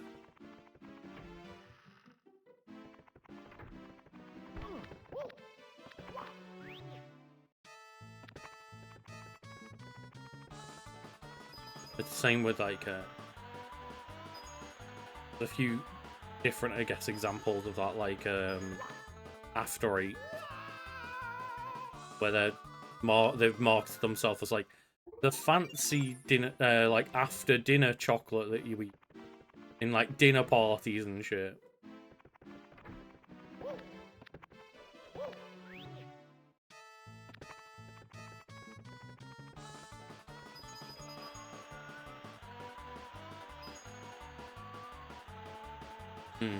Yeah, like I'm not a fan of nuts, so like I don't particularly like Ferrero Rocher, but yeah, they are like seen as a pretty good chocolate.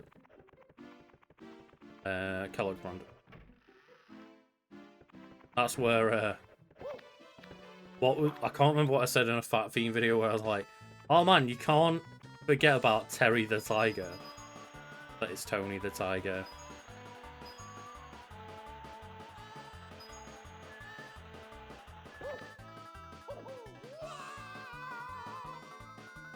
Like, there's, because I don't know whether, I presume Terry the Tiger himself. I presume a lot of the mascots are different in America and the US, because I know they are for Cookie Crisp. Like, I remember the first time when Community brings up a joke about the Cookie Crisp mascot being a wizard with like a cookie wand. And for us, it's like a wolf who wants to eat your fucking chocolate. He wants to steal your Cookie Crisp.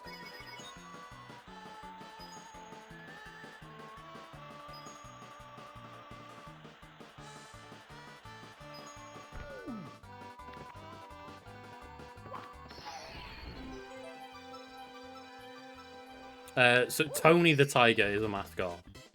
I just accidentally in a video referred to Tony the Tiger as the unforgettable Terry the Tiger, of which I, of course, got wrong and therefore ridiculed for.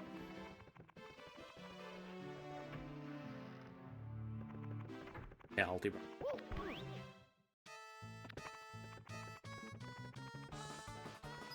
But yes, there is Tony the Tiger. That is definitely a real mascot.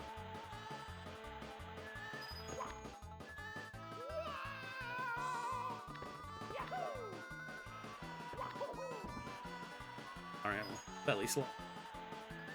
Slide like your life depends on it. I think you have to get sub 21. There you go.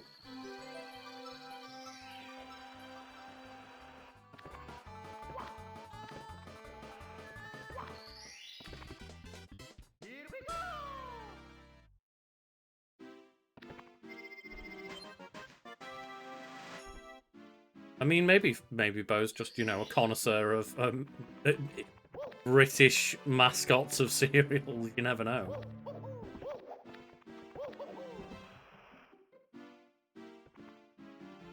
Yeah, golden nuggets.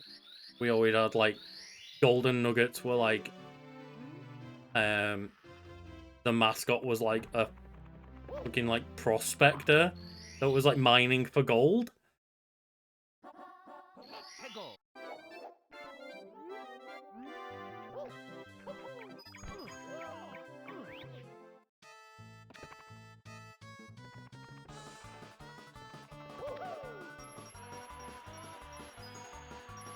The weird shit.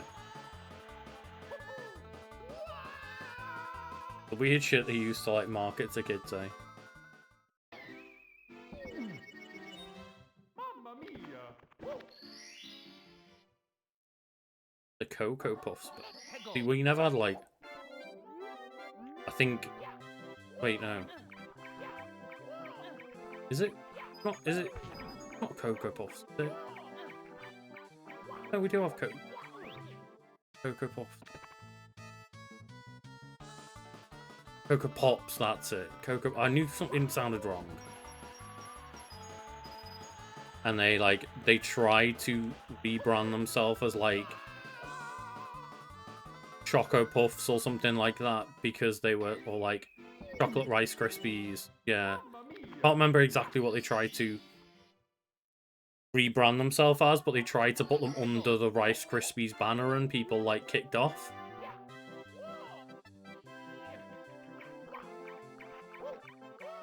Yeah, that'll probably make for a fun Wiki Weekends episode one day of just like going through a page of like banned toys or some shit like that, or like completely horribly unsafe ones or something.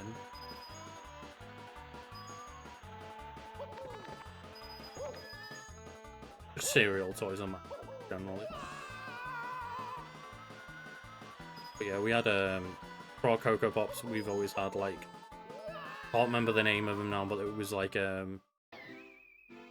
just a monkey that loved Cocoa Pops.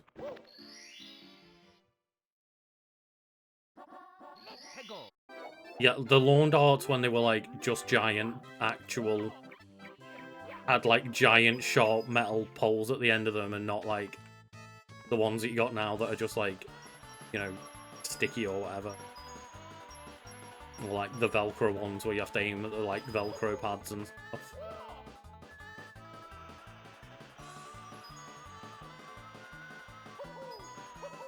This one's actually way harder than right.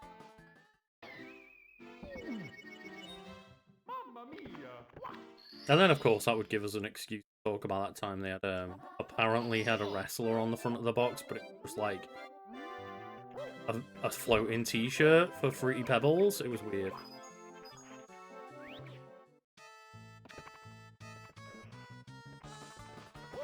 Yeah, they did. Lawn darts apparently did used to just be like, yeah, murder toys.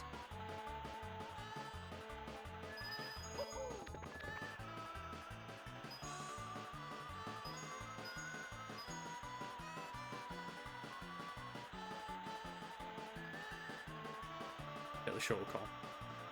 I missed both one-ups though.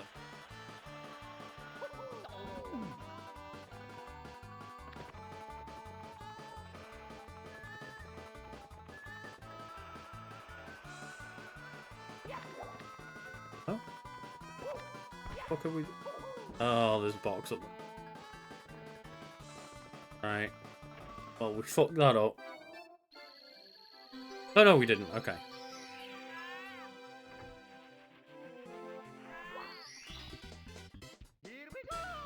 That is the mother just patiently... Oh.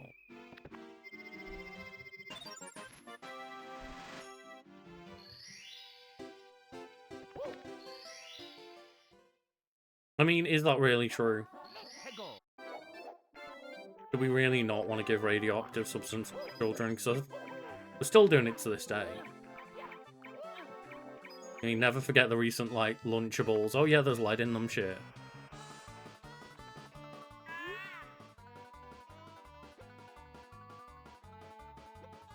Let's have a race. Can we cheat? Are we allowed to cheat on this race?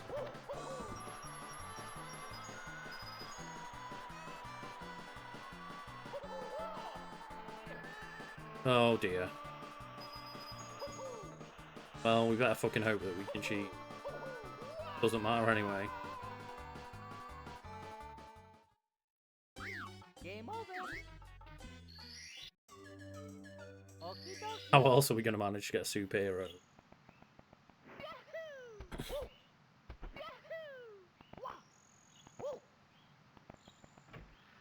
That's the thing, is like, I'm sure all kids will forgive us when we turn around and say, look, we figured out how to make the X-Men real. I think all will be forgiven.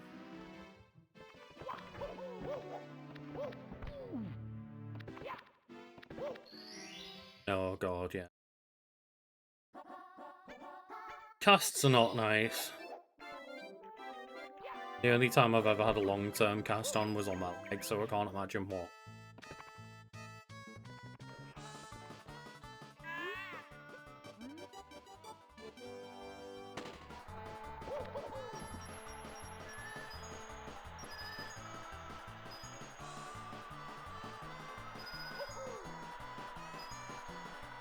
Come on, let me cheat, let me cheat, let me cheat. And get a 1-0.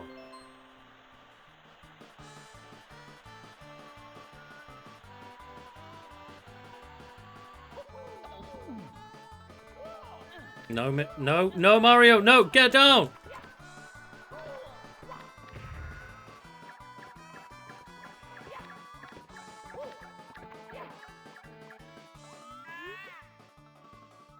You're disqualified. Next time, play fair. That's fair. I respect it.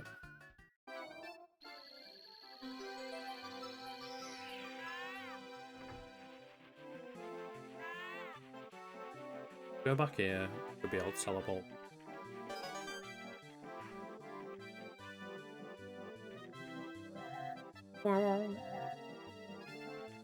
I fucking love that Mario 64 just has like random little teleport spots that the game doesn't really tell you about at all.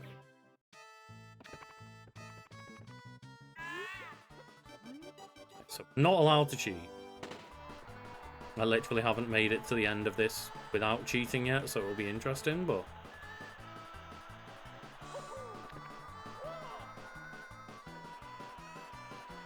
I mean, I'll take it. Jesus Christ, the fucking penguin won't though. I may actually just Mamma mia! set a suspend point at the start of that race. Just so that we're not loading in and out every time. I need to get better at it.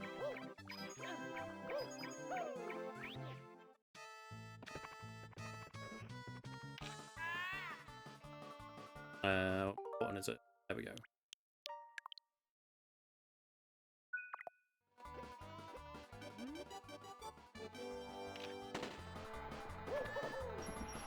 Go!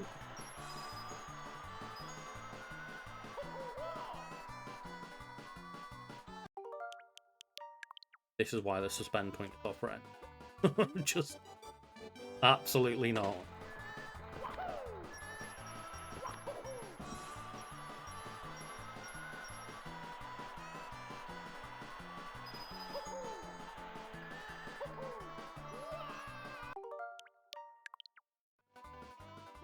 I know I need to just stop holding forward the entire time to speed up to max speed, but at the same time, the moment I slow down to take the corners, The penguin just overtakes me.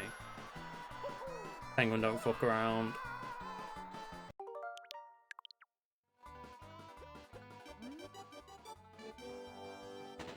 Or if you just fully come. You just like, if you go full send here. No, but you probably can figure that out.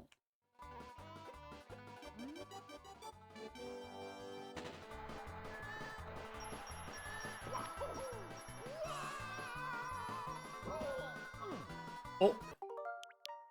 Oh my god. Fucking brutal. Good try.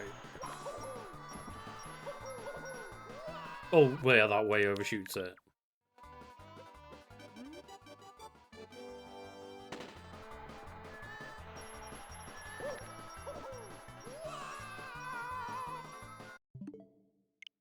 Yes, anytime I'm in any part of this game, it's like, there's a skip. You just have to learn it. Oh my god, talk about overshooting it.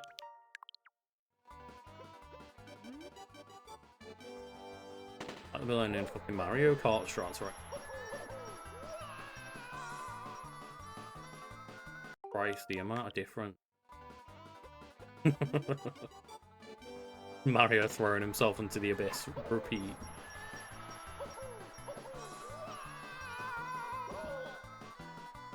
Oh, Mario, come on, get up. No, Mario!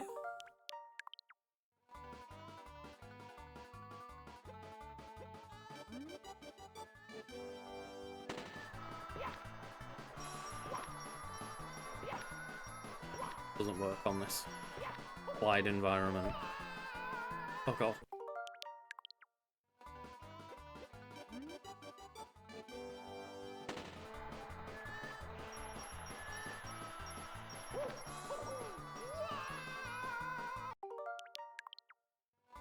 Mario's got like the fucking Triforce of courage today.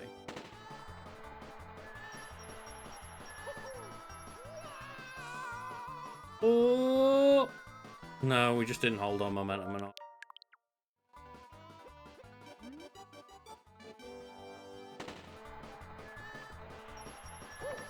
No. Oh.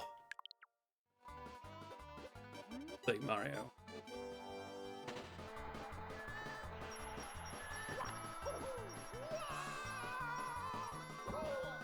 Oh no! He's gone.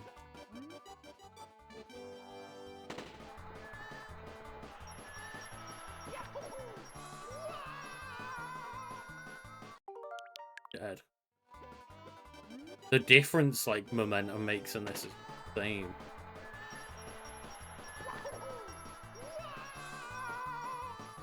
Oh!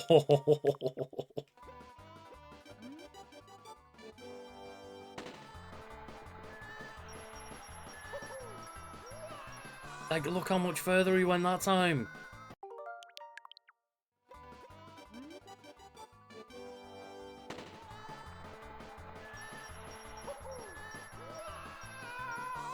Let's go. Let's go. Don't go off the edge. Come on, Mario. Recover.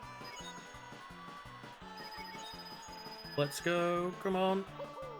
Why did I just launch myself off the edge? Oh, dear. Some potential there, though.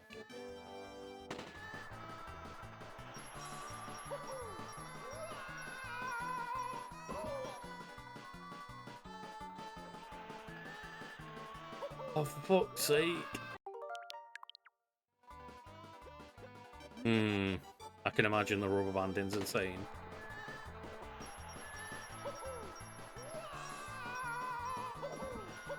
Oh, yeah. Oh, okay. Right. So if we do dive late enough, then we don't need to, the animation will, like, hurting ourselves. We can go straight back into it.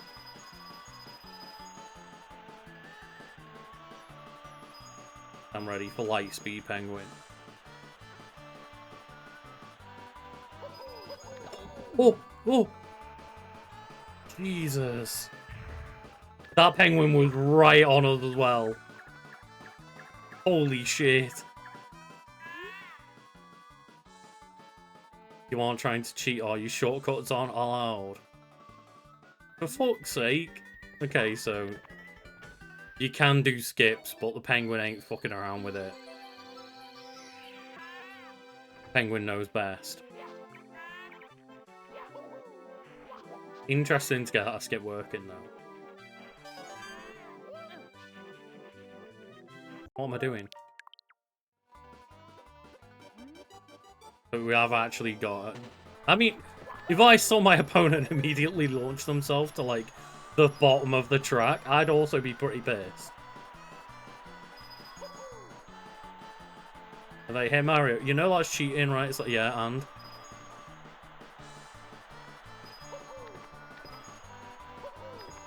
Mario with the wholehearted go fuck yourself, though. Get wrecked. GG. I mean, the penguin also cheats with a bit of a head start. I haven't pulled up the penguin on that, though, have I? Holy shit, I can barely see where I'm at. The pressure. The penguin pressure.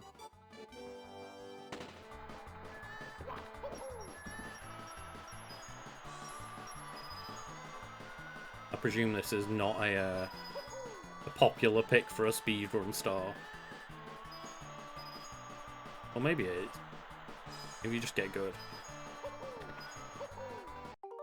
Yeah, it's that one. I keep taking it to now.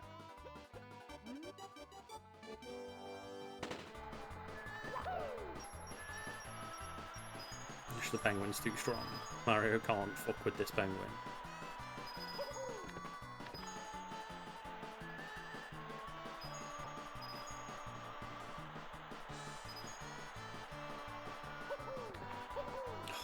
It's because, like,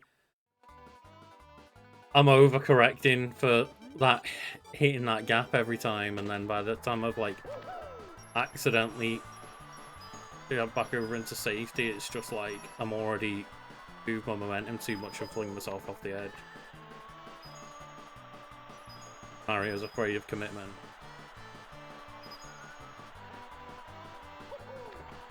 There we go.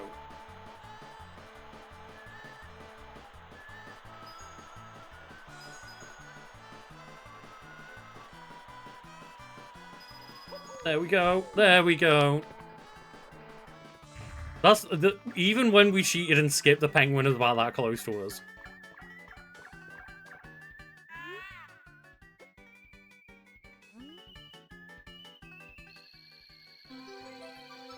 I mean, that's true. The penguin cheats as well in terms of just, yeah. Mario's got dungarees on. Those buttons are like scraping across the ice the entire way down. This penguin's got that like silky smooth body. That little penguin can continue to be lost for a second.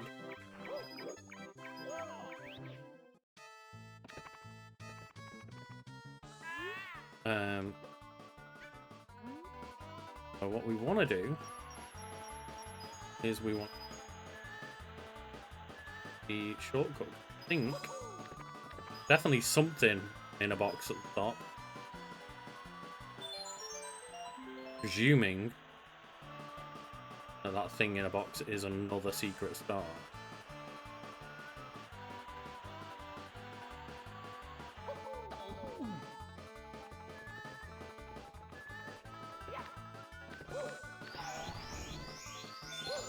Oh no, it's just a one-up. Okay. Just a nice way to get a few guaranteed one-up.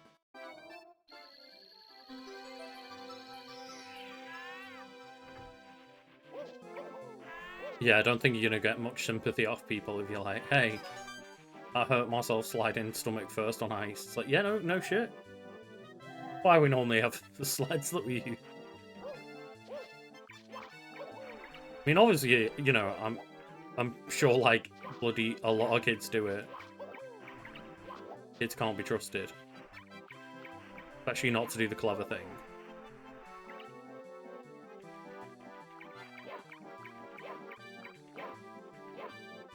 Ah, there's the child. Small child.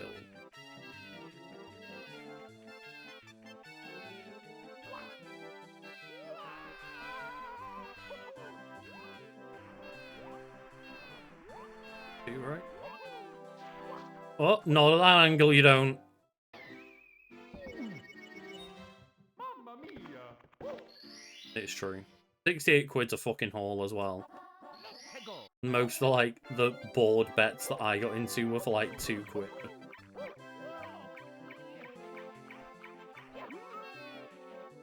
Okay, let's try and figure out this one. So we'll create our suspend point here. I mean, that's a fair thing. Got enough people betting 2 quid.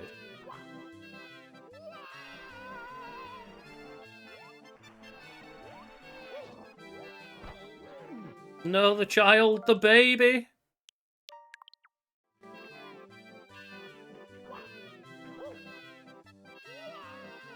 Yeah, there weren't many scouts either.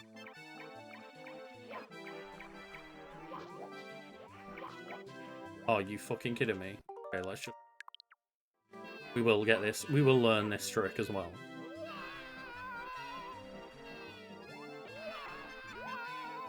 Oh, we were so close that time!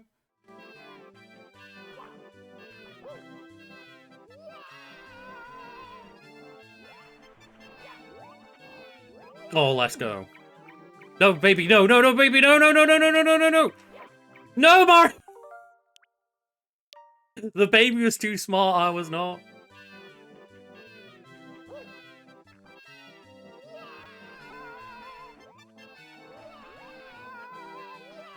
Oh, let's fucking go. Look at that. Perfect penguin skip. Here we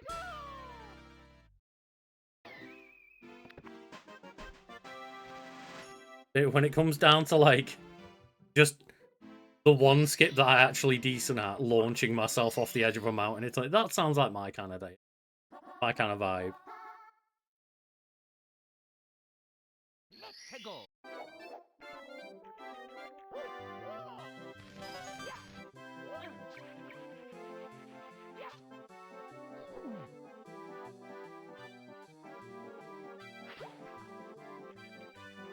Get out of there.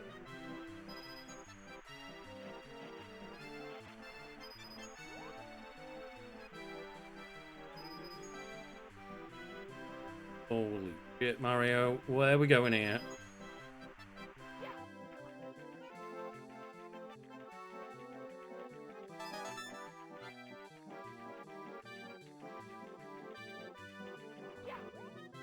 That sounds like a very ill-planned thing to do. Never ask the question, will I fall through the floor if I do that? Oh, wow.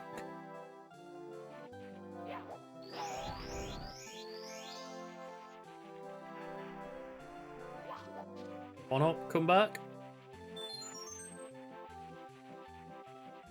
Proven today that I very much...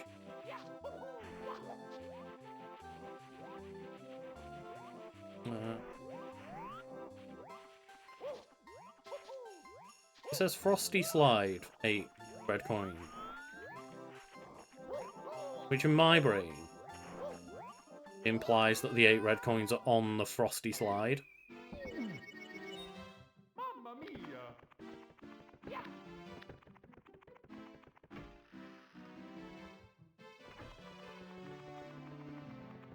mia! We already? We already go to the sky and get... Oh.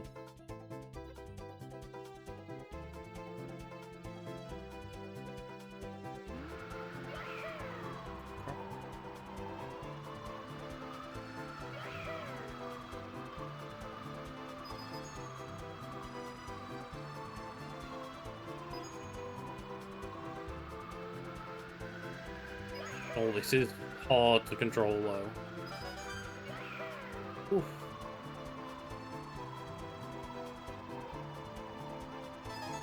Ugh. Hard to control and keep momentum anyway.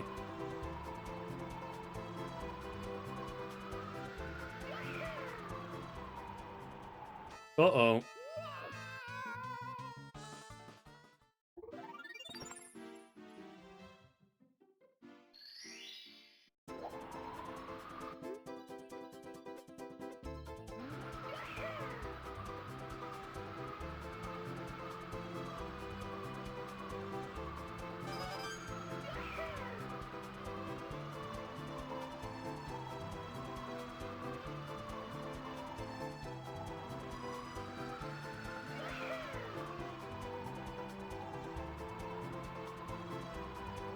Oh dear. I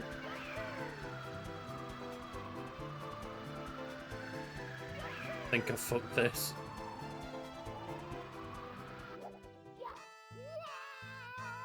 Wow. Oh god, yeah. No. Just eating a slug in general can be very, very, very bad.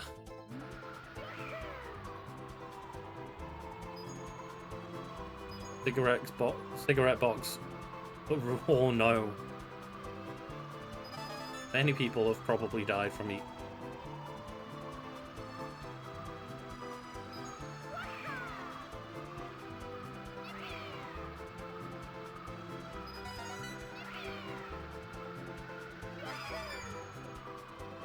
It's the way.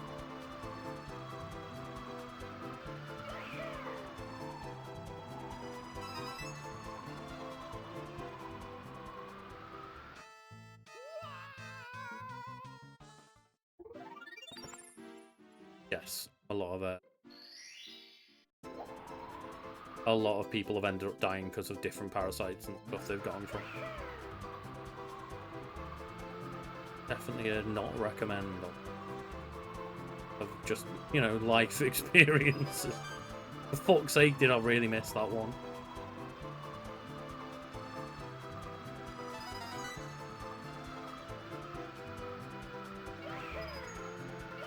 This is what.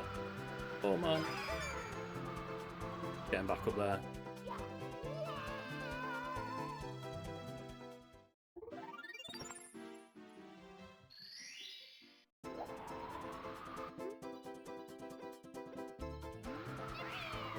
Try again, shall we?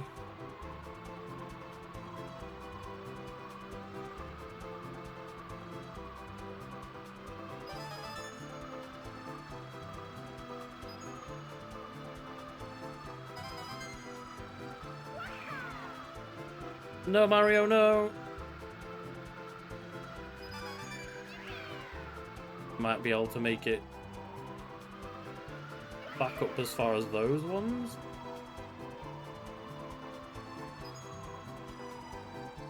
Oh no.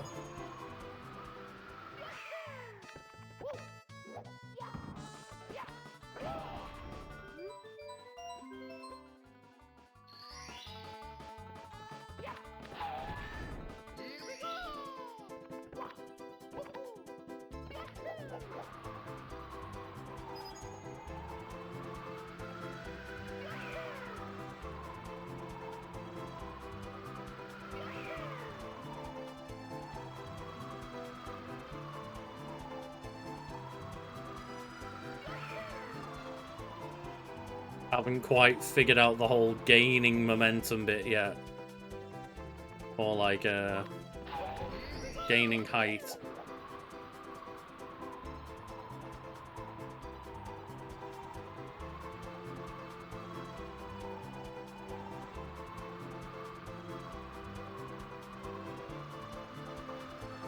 Oh no! Oh! The betrayal! The sausage betrayal! Oh no, that did not.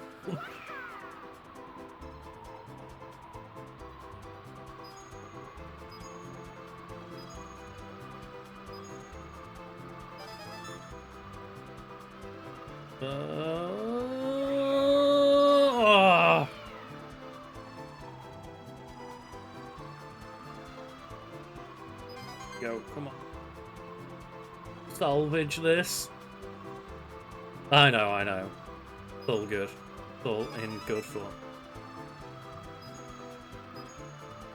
No!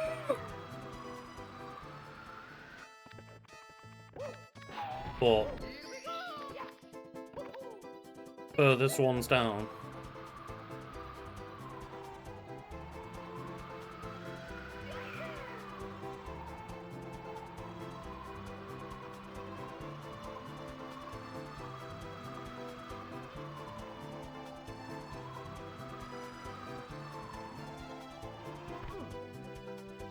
God damn.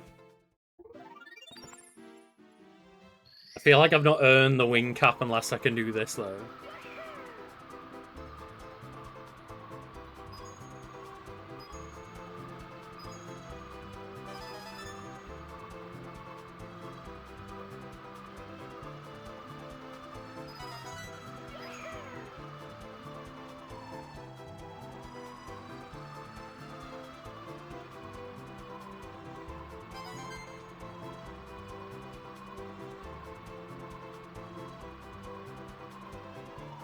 Which...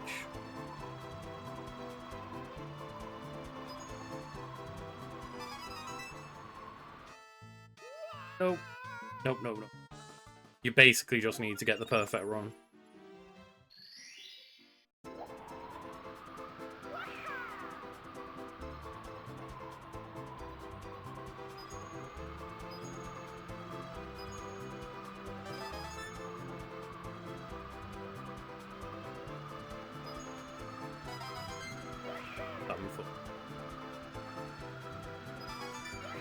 Oh, bitch.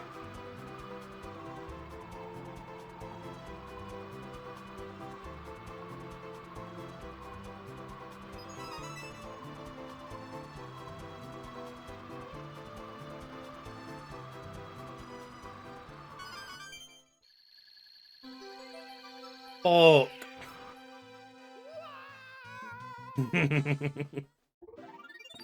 That's so mean. Just flashing as, like, the wings were just flashing away as I got the last one.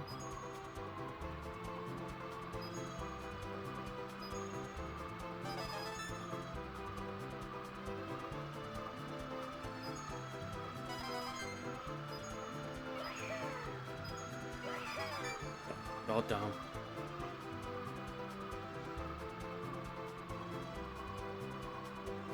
Go get this one. Take our way back to them.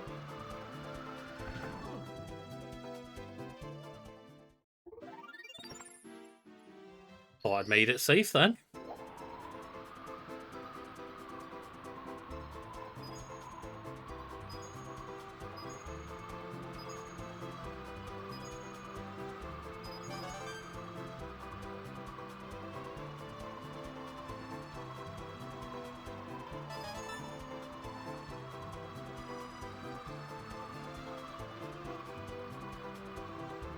Angle of approach, we did it anyway.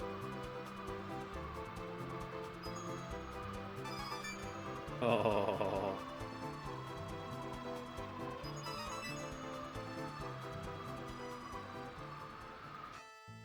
Ooh. The power of just hopes and dreams, that is. Exion, just... That's how the cap stays on.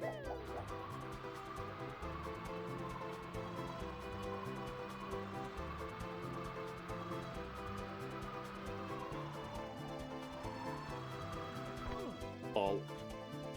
Get wrecked.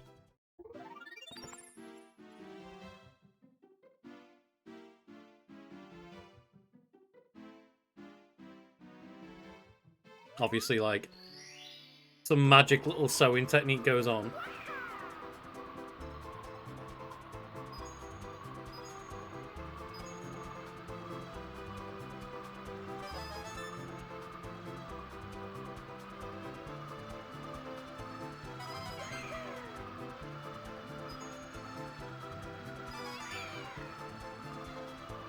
I will say, very ballsy for, like, one of the progenitors of, like, modern 3D gaming to make a stage this precise already.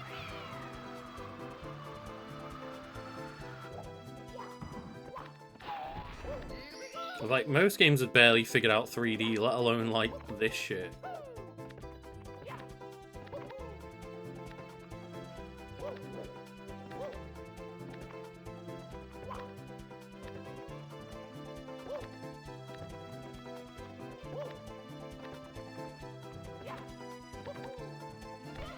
Ballsy of them to, like, make a level this tough when, like, it's just hard to control the fucking camera still.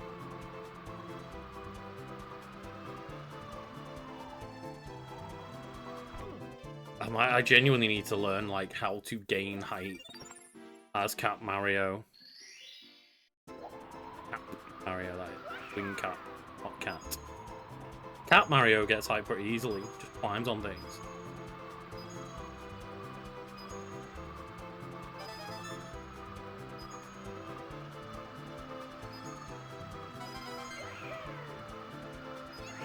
I can see myself, like, gaining momentum on things like that. Like it's like he's pumping it.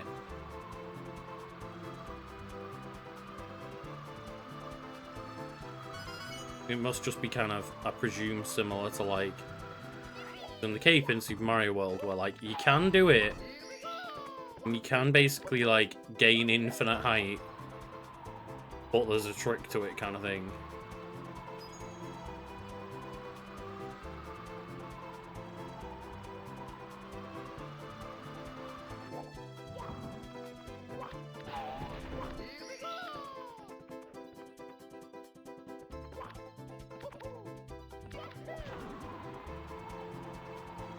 Bounced off like an invisible.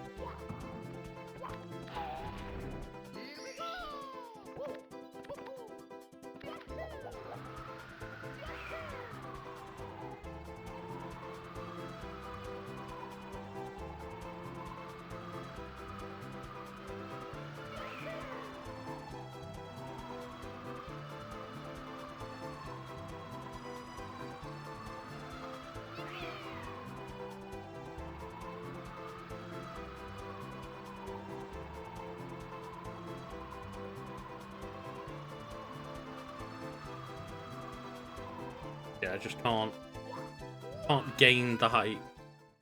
I don't know if I'm, like, going up too early because I'm too scared of losing too much height or something, but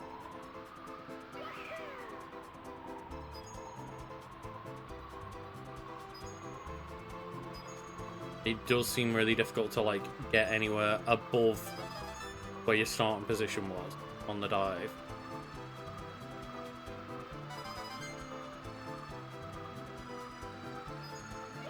But then your momentum here just gets, like, crazy fast.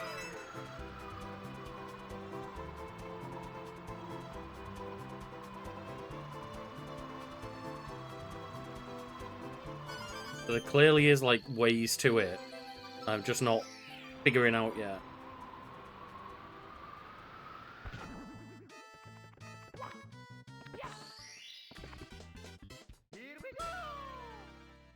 It's also sensitive because, like, this stick is just, like, got a real bad dead zone on it. Like, the N64 analog sticks have so much, like, dead zone compared to other sticks, I think, before, like, real input stop hitting up. But yeah. Oof. Is it this one?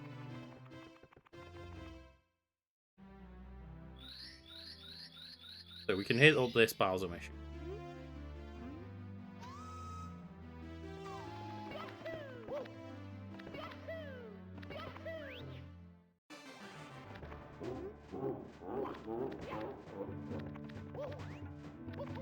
Yeah, it definitely is worse than most.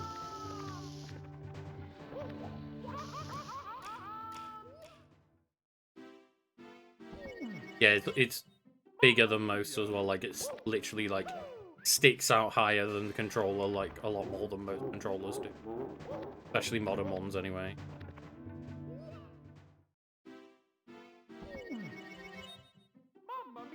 So it definitely feels as though, like, smaller movements have a bigger impact on the stick. The N64.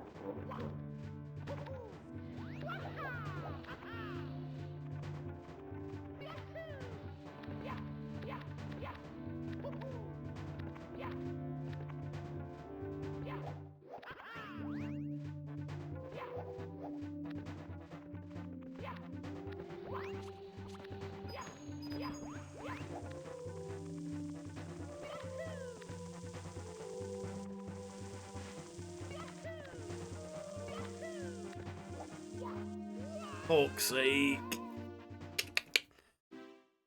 Mamma mia! Press jump first and did a ground pound instead of pressing a long jump. That was a pretty successful run up until that point. Considering I haven't played this level in Mamma fucking mia!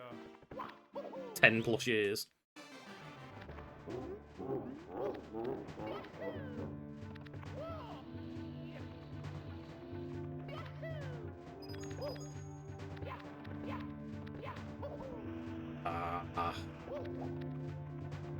I think that means we haven't got the momentum now. No, we do. But... okay. No.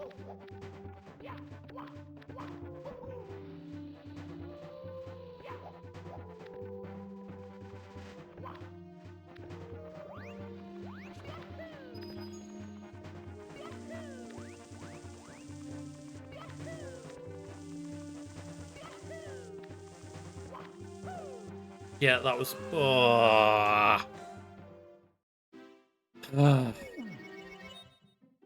mia! Make a suspend point. See if we can just not get game overed again. Just...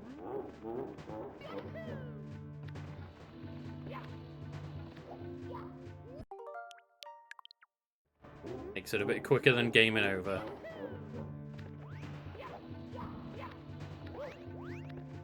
I think we're still on for world record speedrun pace though. I think we probably just about got that safe still.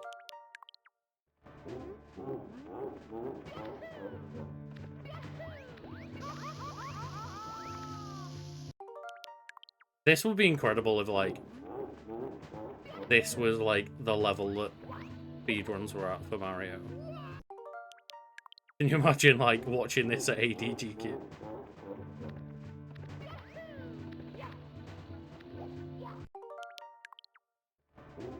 Like, well, we haven't figured out how to properly jump yet. There's this spot where we keep just, like, we believe that it's impossible to avoid that really easy to avoid fire. As far as we're aware, it's completely impossible. You have to hit it every time.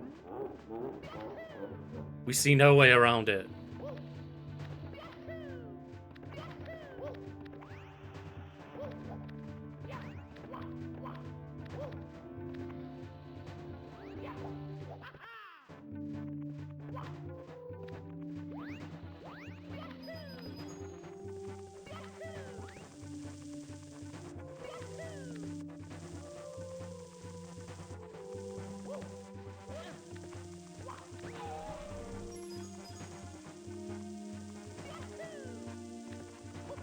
Oh, no, you don't go that way. That's a 90 degrees. Yeah. The speed Mario, the fire run tech.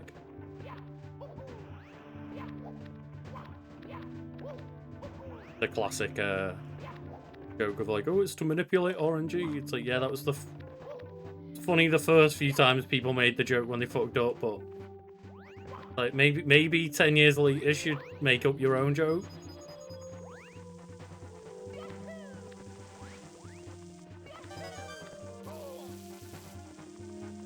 If I ever manage to get to the game's done quick, I'm going to make the joke just to be able to take the piss out of myself. So I do not know what we do here.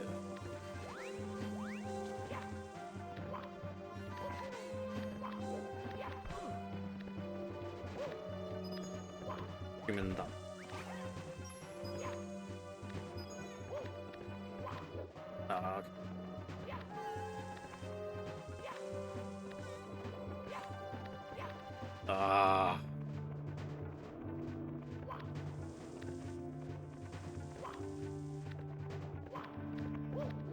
There we go.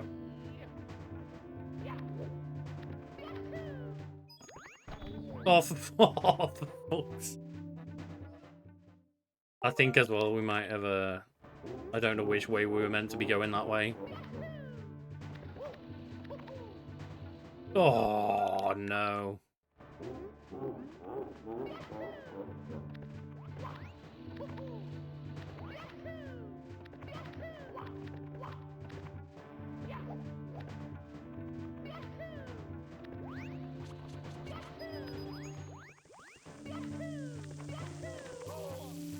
no. Oh, no, I panicked! I was trying to scramble to stay on the ledge, but we were already safe still. Ah, it's the fact that Mario, like, can't do a proper jump while he's on. Fan up, Mario.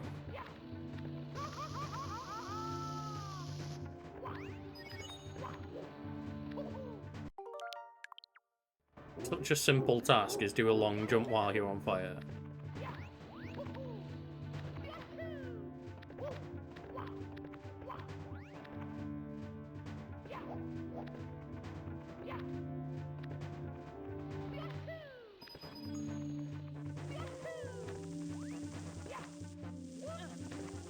Ooh.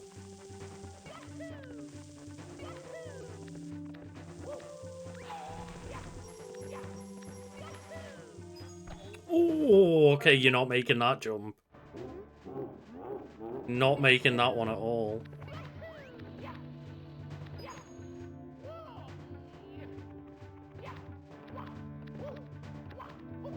Oh. No! Back down.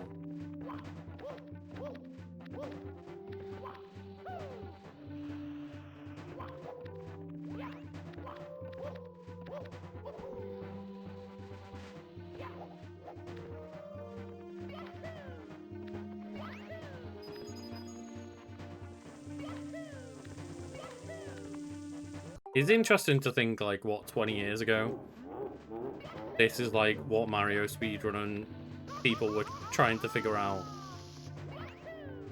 Like, just the basic shit.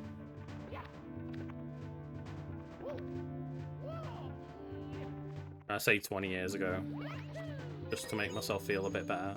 It wasn't actually 25 years ago.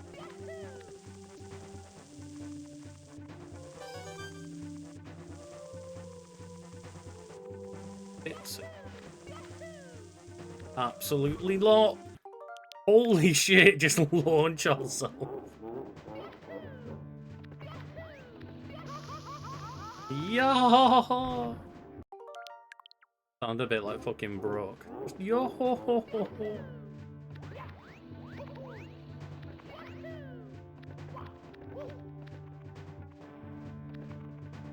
Little foot. You know what? I'm unsatisfied.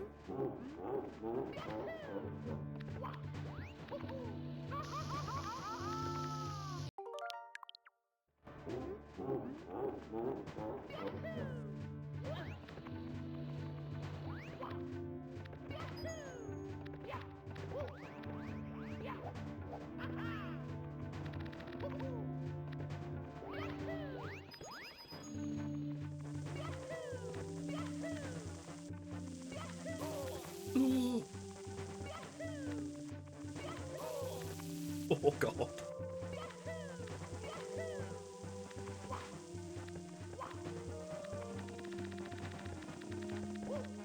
Oh, that's rough. Just glitching into the side of the platform. Just...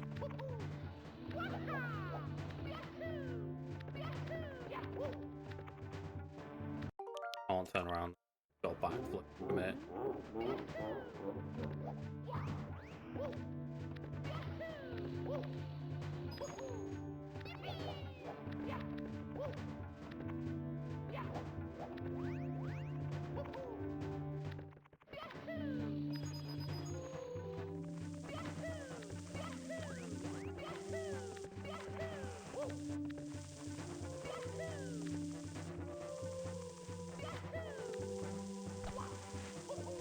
You son of a bitch.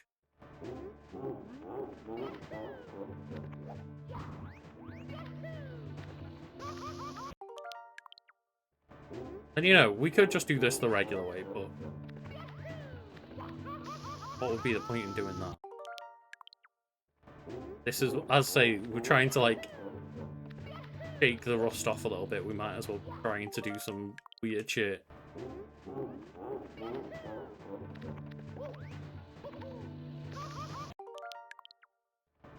And I also like saying, you know, get the rust off as if I ever didn't play Mario 64 really badly.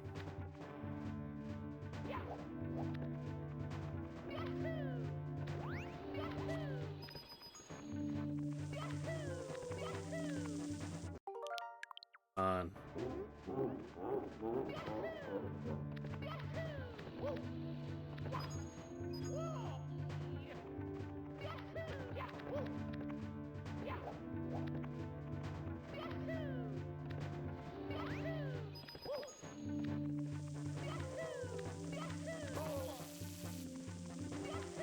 I'm sorry. I'm sorry I'm the one controlling you today, Mario.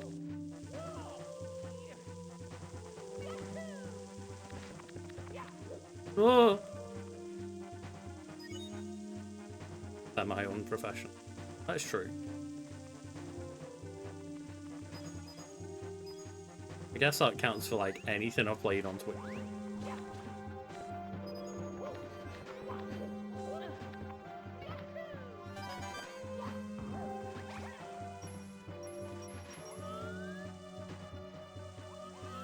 So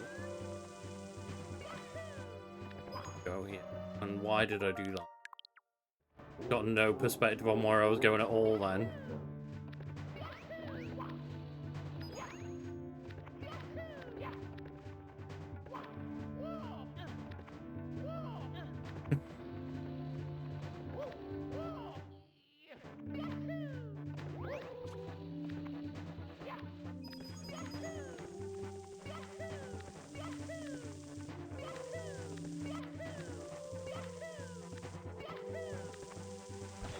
Oh.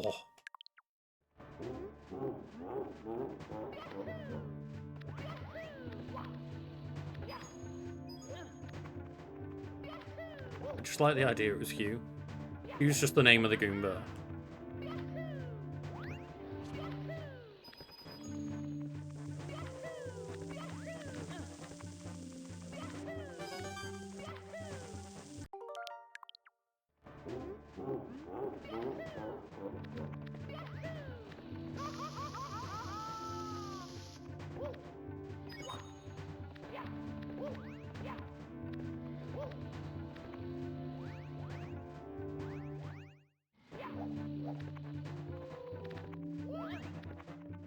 This one has not been clean.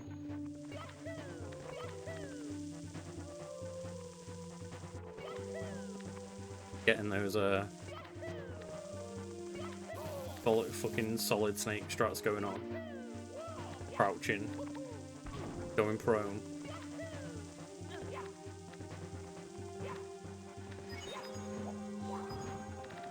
Oh, I'm panicking. Oh!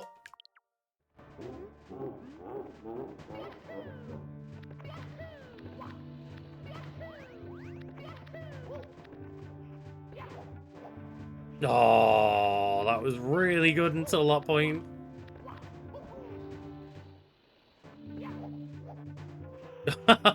And again.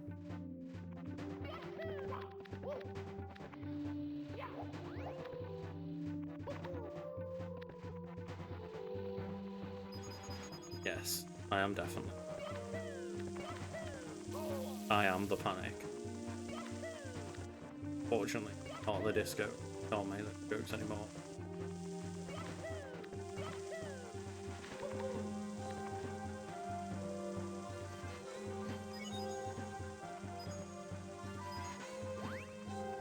So yeah, it would help if I actually knew where I was going, like, in this part of the level. I presume this way, then? We're going to that switch. Doesn't make getting up there very helpful.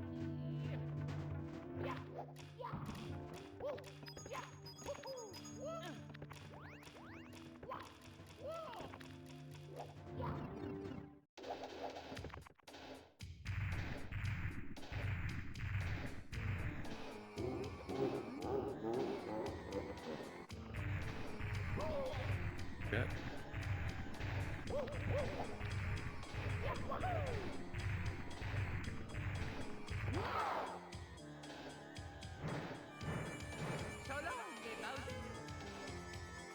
It really does sound like the thing that he doesn't say. It does not sound like King Bowser.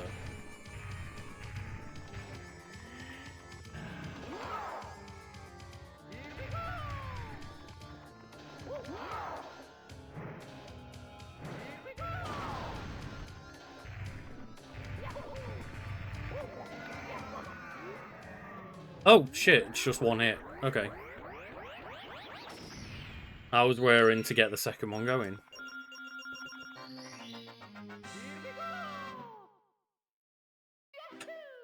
It just sounds like Gay Bowser. Just try Bowser.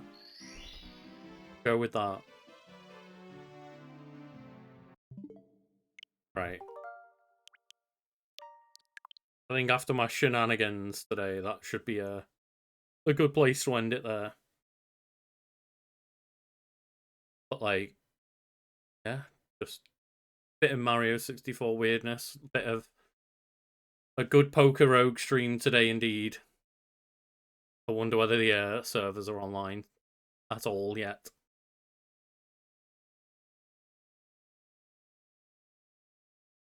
It doesn't seem to be going well. It was enjoyable, yeah. Just a weird little